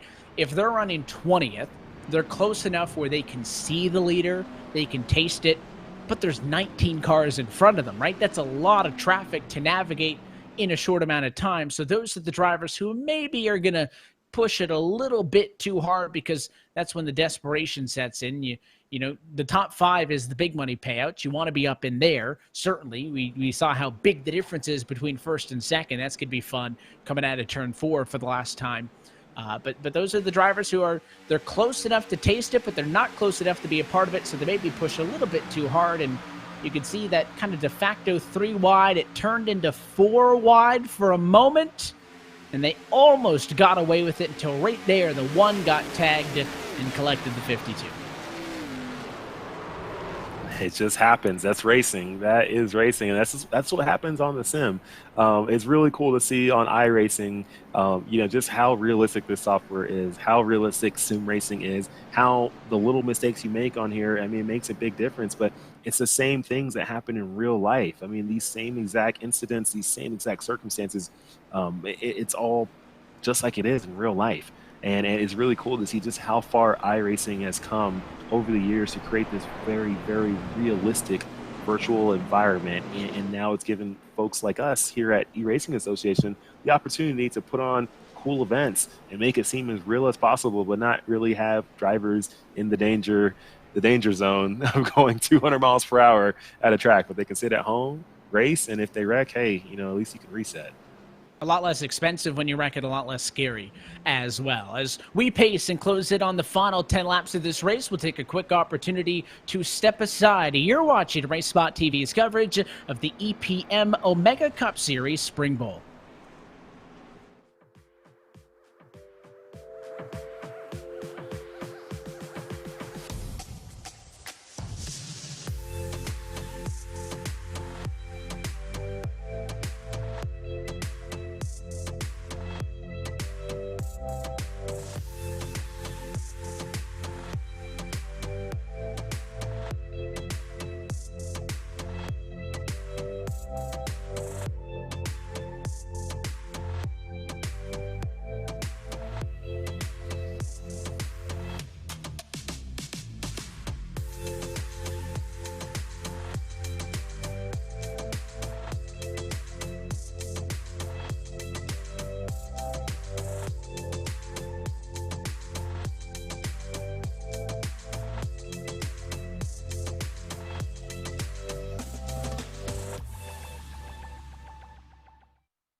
From the Daytona International Speedway, RaceSpotTV's coverage of the EPM Omega Cup Series tonight brought to you by Equity Prime Mortgage. Their management team has over 50 years of experience in the mortgage industry, providing exceptional pricing without compromising follow-through or customer service. For more information, log on to equityprime.com. I'm happy that you're with us for the virtual Daytona International Speedway. Evan Pasoko, Jesse Awuji, Sean Yoder on the call with our producer, Tyler Maxon. We are going to take a restart right now with 11 laps to go in this EPM Omega Cup Series Spring Bowl from Daytona. Handful of cautions here and there. Some big names have been taken out over the course of this one, but we have $5,000 in cash and prizes ready to be handed out, and the drivers on the front row, Brian Swafford and Hunter O. Johnson, have been the big players as of, I think, the halfway point in this race. So the pace car is going to dive down. We'll hit the EPM restart zone once more. The number 43 of Swafford in control on the inside with 11 laps to go.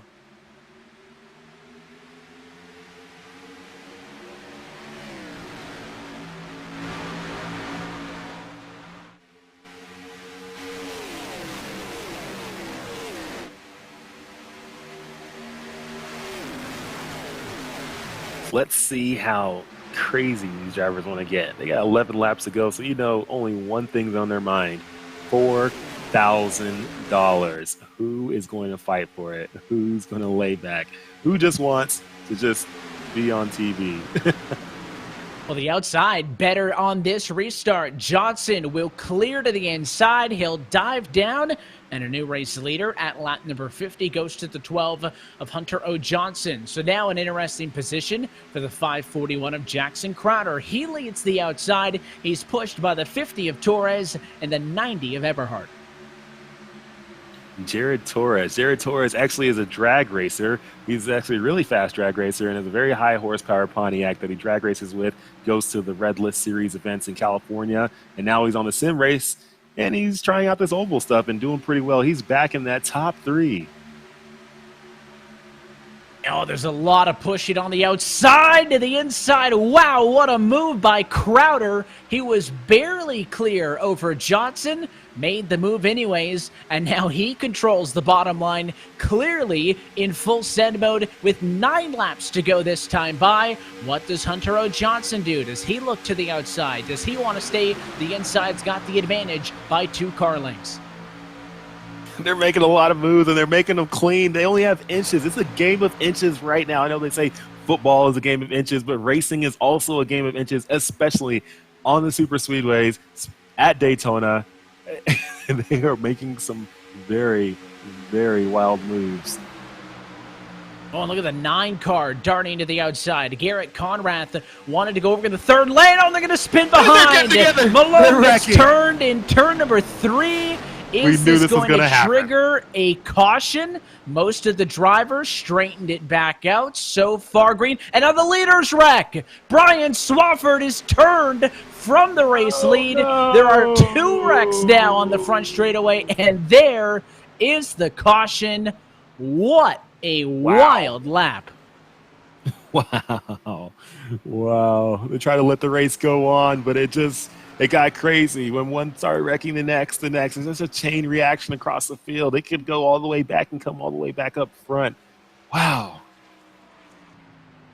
And there's 2 incidents to watch in this one. Sounds like the first one may have started in and around the number 20. Let's take a look. It all happens going into turn 3. There's some 3 wide. There's that big move to the outside by the 9 that we saw. And then it's the 20 there on below who gets tagged. So the 67 comes down into him, turns him around. That's the first wreck. But again, all the cars are still pointed the right direction. So race control, Jesse, doing everything they could to let them race it out. But then there was the subsequent issue. We'll get a replay in just a moment. That happened with Brian Swafford. We saw a very aggressive move where I didn't think they were clear. And this is the situation where maybe the spotter or the crew chief has some blame because this was not clear. That's Swafford trying to go from the inside row to the outside. He tried to squeeze up basically in front of Hunter O. Johnson to take over the lead, and he was not clear of the 12. He turned across the nose and ended up into the fence. We're going to look at that one in just a moment. But that was the second incident, and at that point, race control had to throw the yellow because that was pretty much all the cars in the field. Let's look.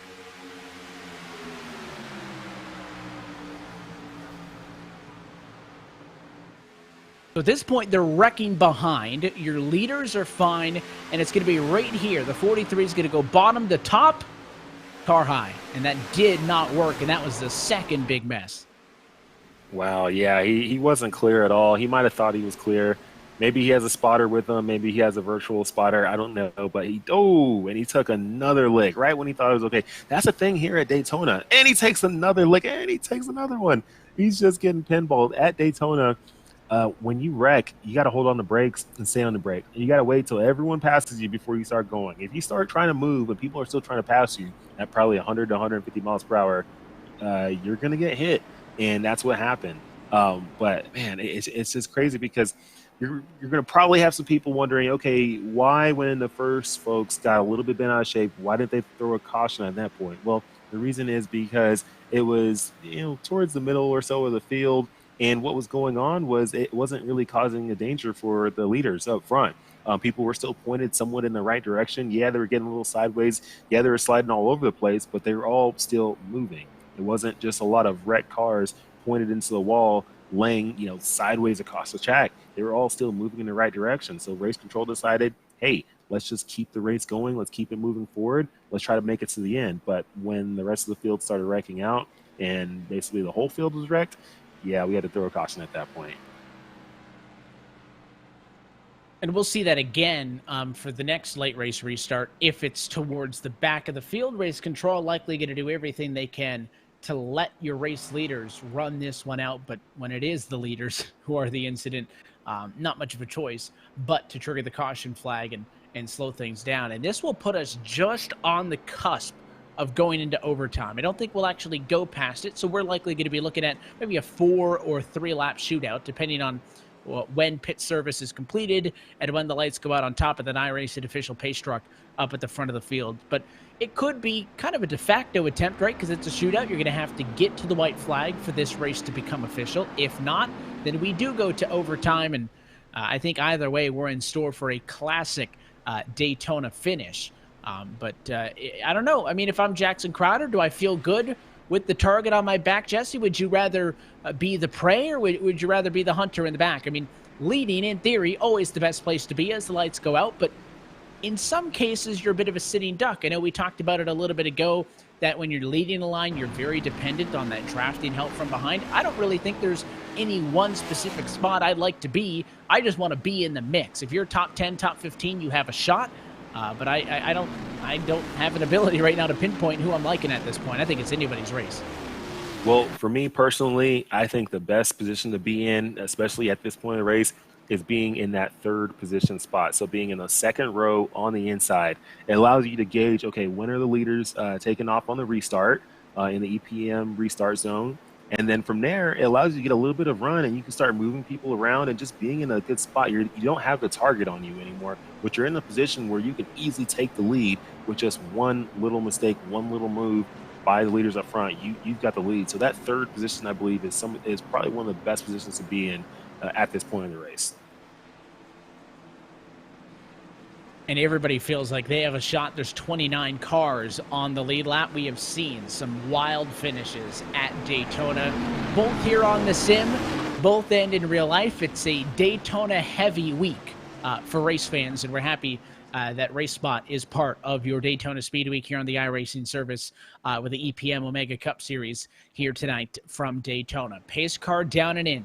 Would it be for the last time tonight? We're going to find out. It'll be a restart with 4 laps to go. Crowder, Sturgill, Lee, Torres, and Conrath, your top 5 to the EPM restart zone.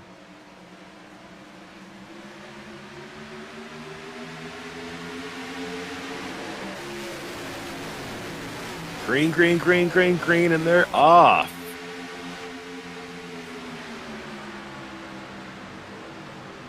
And the spin from the top spot. It's Crowder into traffic. A huge wreck. We are going to overtime. Wow. the big one. That was a big one. That was a big one. I mean, you can see the front end of the 12 completely crunched in. I mean, that car is junked. And again, not clear, trying to control these lanes. Crowder started on the bottom as the control car. He saw that the outside had a run, guys, but he went too high. Watch this move. He'll go up to block the 3 of Sturgill, but he's going to go past him. Sturgill gets underneath. At this point, that position belongs 3. The 541 tries to walk it back down, comes into the 04, takes out the field with him. That was, in theory, a good move by Crowder, but it was poorly executed and throws away an opportunity for the win. That's got to hurt. Yeah, that's definitely going to hurt for sure. Yeah, I can see what he wanted to do, but it wasn't executed right. And when he came back, I think that's what sealed the deal. If he didn't come back, he might have still been okay, but he knew that he was out in left field. He knew he didn't have any help in that 3rd lane when he missed it. And he tried to come back into the 2nd lane, and by then he had lost the position. And we'll see right here. He missed it. Then all of a sudden he decides, you know what, I'm coming back. Do I have it? No, I'm getting turned. I mean, he knew it was close because you saw from the onboard there, he started coming and stopped. He knew it was close. And I think he made a decision, Jesse, he could have stayed up there, but he would have probably fallen outside of the top 15, right? He would have been there without help, unless somebody went up to the 3rd lane to help him. But at that moment, 3rd lane on your own is not where you want to be. I think that was just a hope and a prayer that he could squeeze back down there, and that was his race. Either he gets back in line and he has a chance to win, or he stays there and he loses. He tried to squeeze it. You can see the 3 getting the drafting help.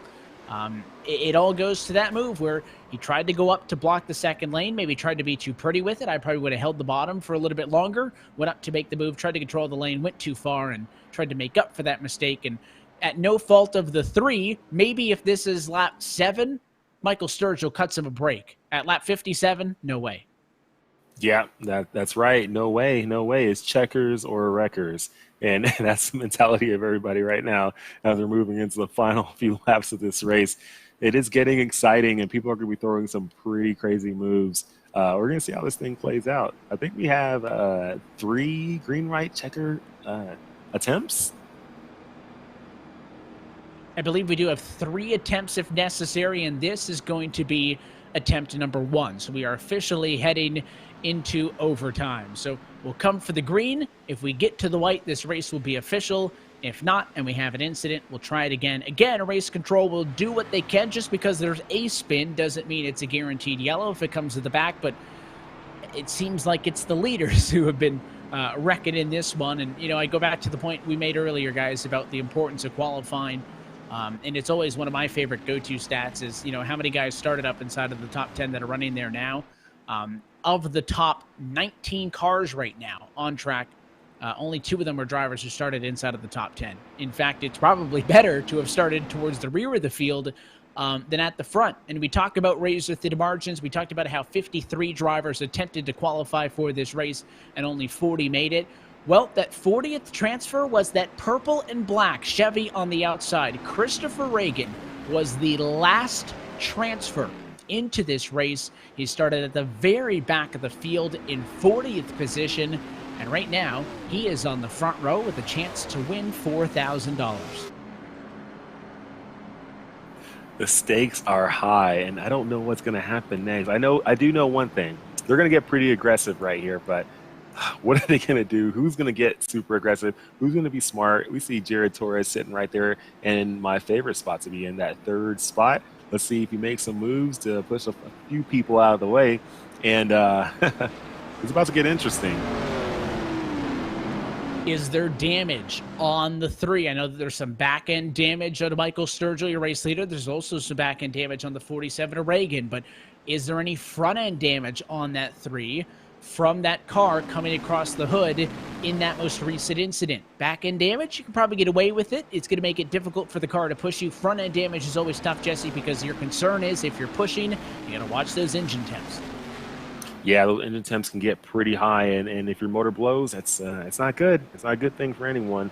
You got to watch those engine temps. So you got to really be careful on how you're aligning yourself behind the other race cars, how much airflow you got. Are you keeping everything cool? Well, at the end of the day, there's not that many laps left, so you can almost treat it like qualifying and just send it. think you're pushing till it blows. There's a lot of money on the line, and we're going to try it again for our first attempt at a green-white checkered overtime finish. Pace truck down the front row of Sturgill and Reagan. Going to bring us to the green flag through the EPM restart zone. Green flag flies, 2 laps to go. And they're getting crazy right behind. You can see somebody goofed up the restart, and all of a sudden, you see some folks passing them. But the front four, man, they're really stepping away right now. Everybody else behind can't figure out. Yeah, they can't figure out what behind them. Those are the guys that are all over the place. The guys up front staying with each other's helping, but look at that move. Rhett Tucker going to go top to bottom, and they'll leave the 47 out on his own. You can see some people getting pushed below the yellow line. Some people trying to make moves below the yellow line. That's a penalty if you make a move below the yellow line. Don't do that. 47 going to fall. 4th in line. He tucks in line. Here comes the draft from behind. Watch maybe for a bit of momentum coming for the likes of Finn Robinson and company. White flag in the air from Daytona. 1 lap to go. This race is official. Sturgill leads. What's Jared Torres going to do? Torres built, what's he going to do? The number 50 car, he's trying to find a way. Is he going to do it clean? Is he going to do it dirty? We're going to find out next. Who breaks the draft to the outside? Looks to the 99 machine to Rhett Tucker. He doesn't have help now. Here comes the number 20 to Robinson.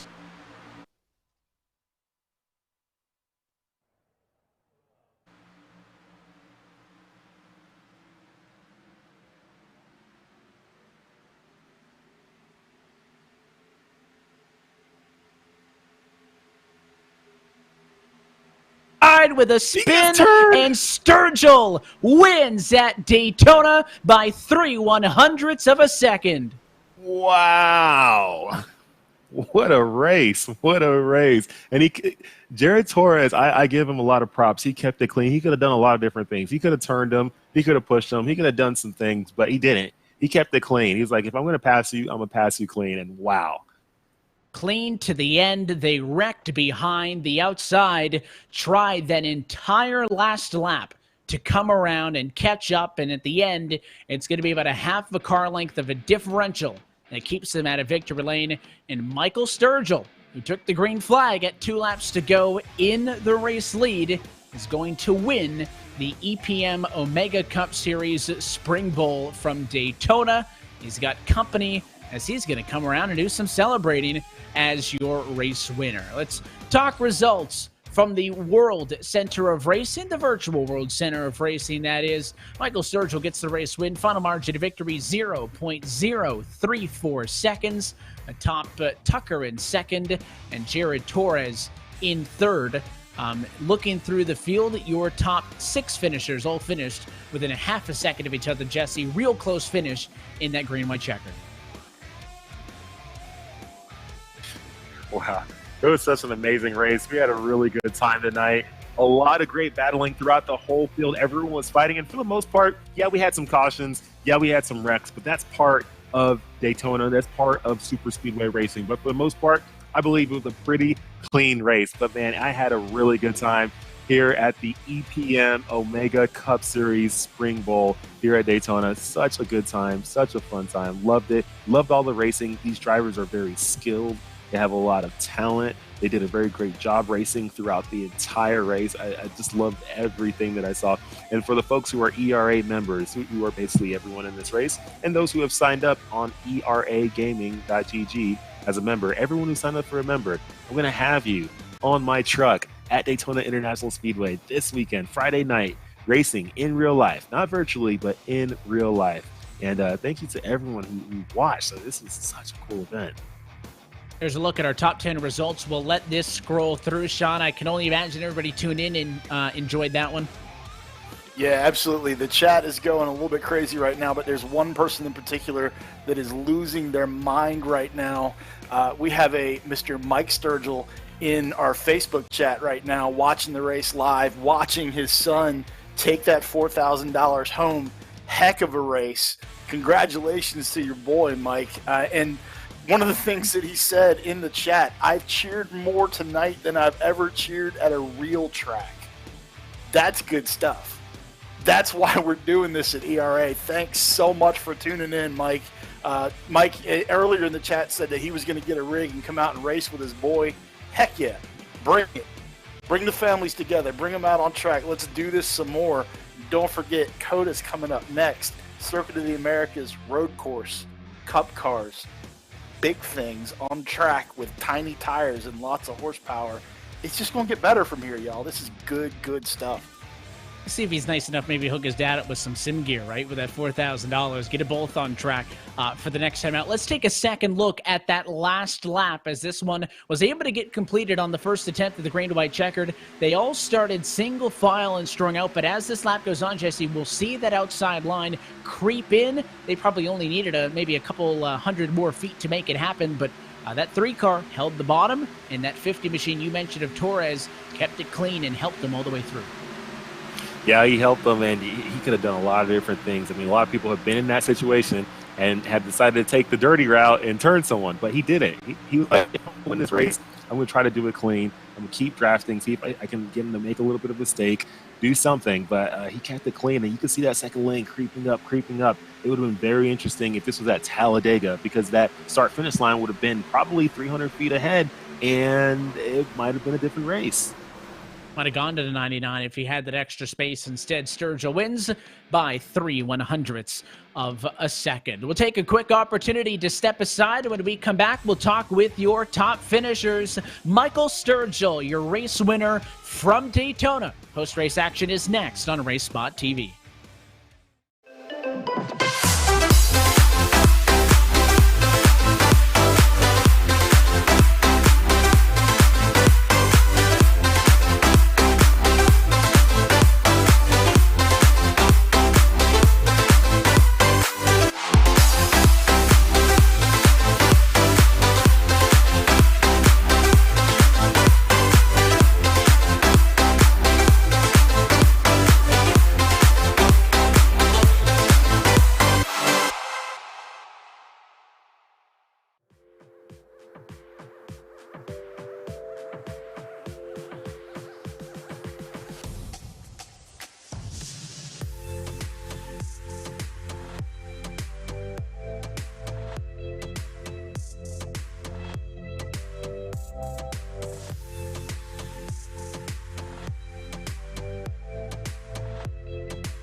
And back live from the virtual Daytona International Speedway, coverage of the EPM Omega Cup Series Spring Brawl, brought to you by Equity Prime Mortgage. Their management team has over 50 years of experience in the mortgage industry. They provide exceptional pricing without compromising follow-through or customer service. To learn more, visit equityprime.com.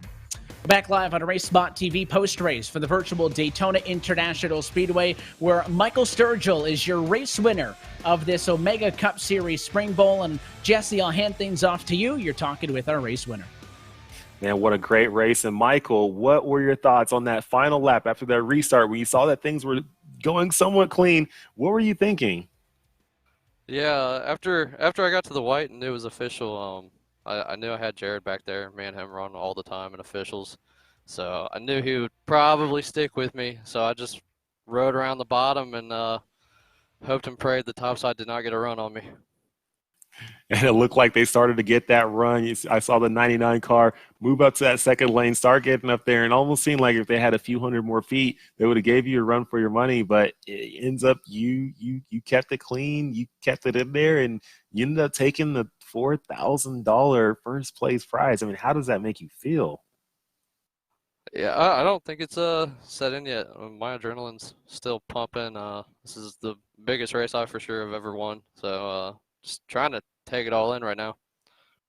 I bet it's a lot to take in. And guess what? Another surprise we're giving you too. You're going to get to pick your own Magnus watch. Magnus watches, they make some really, really cool car-themed watches, and you're going to get to pick one of those, any one of those from their website. So that's just another thing to throw right there into your prize pool. But $4,000, a watch, and also all the viewers, the thousands of viewers who are watching tonight got to watch you make it up front, take that win. And I just know it. I know it's feeling great. I know your parents, your family are probably super, super happy.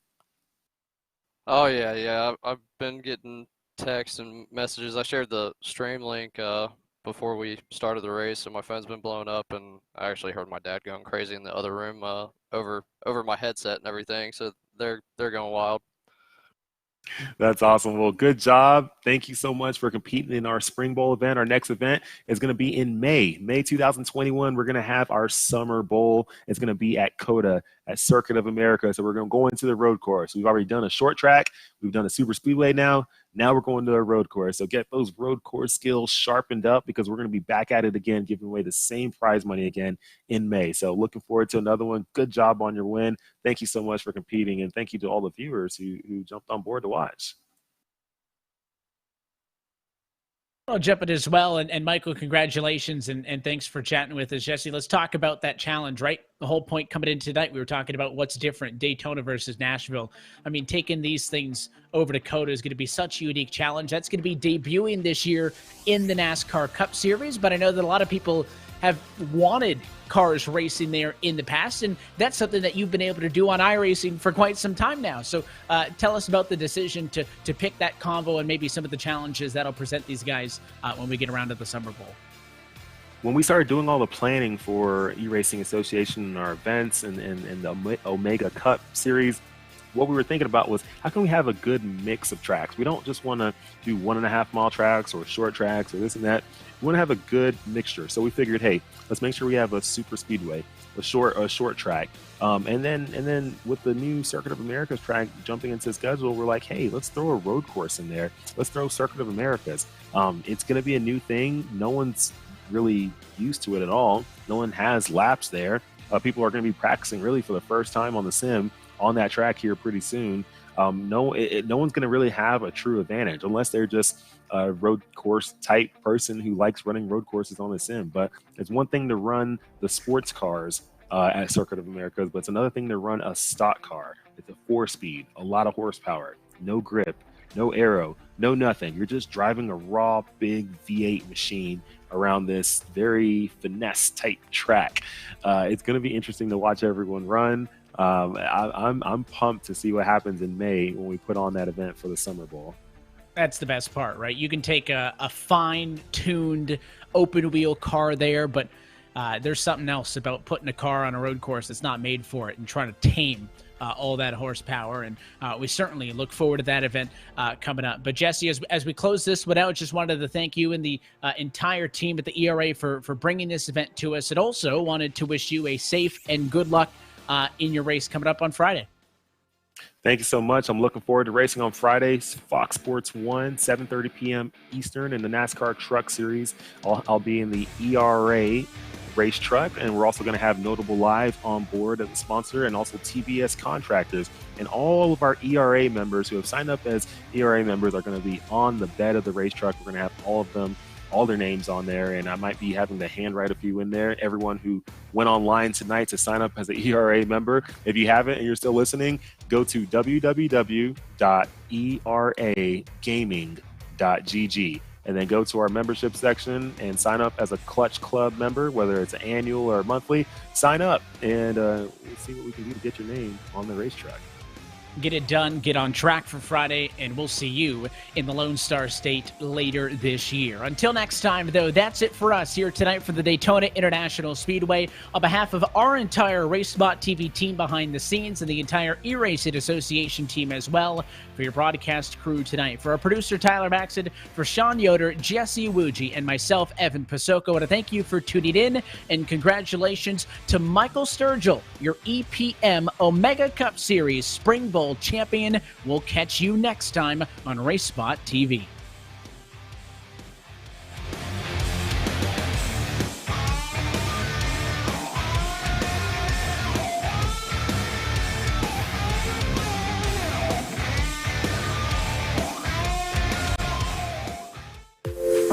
The EPM mission reads that we are a resource and voice for financial empowerment. The EPM vision, which is connected to the EPM way, is to continue to offer financial service, communication, and assistance to the communities we serve.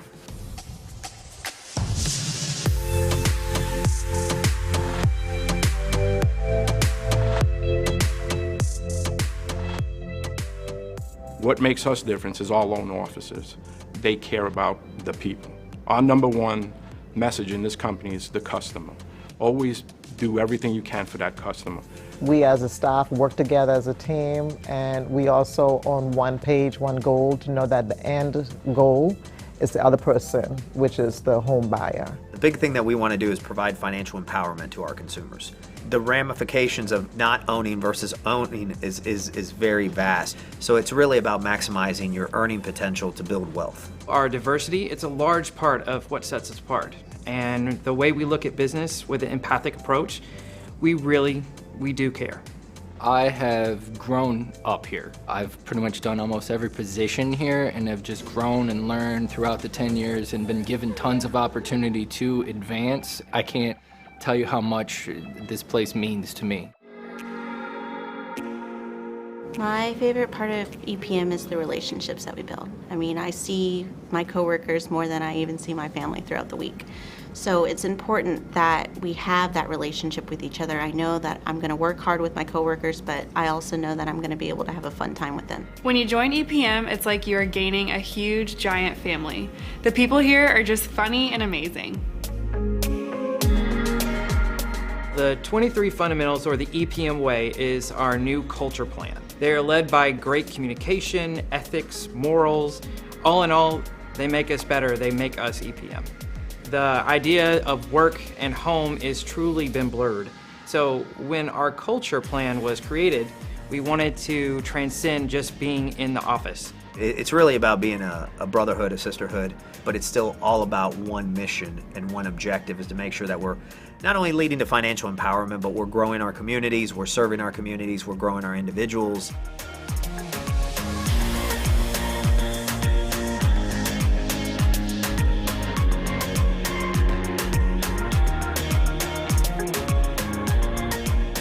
Most of the loans we're doing are for families. It's the biggest investment in their lives. For me to know that every little part that goes into the end goal of home ownership makes a difference, and we're playing a big part of that for that prospective home buyer to have their future home. There's certain programs that not every lender offers, and we try to offer as many of those programs as possible so anybody could kind of fit the mold with a program that we have and offer that to them so then they could get that purchase done and own a home.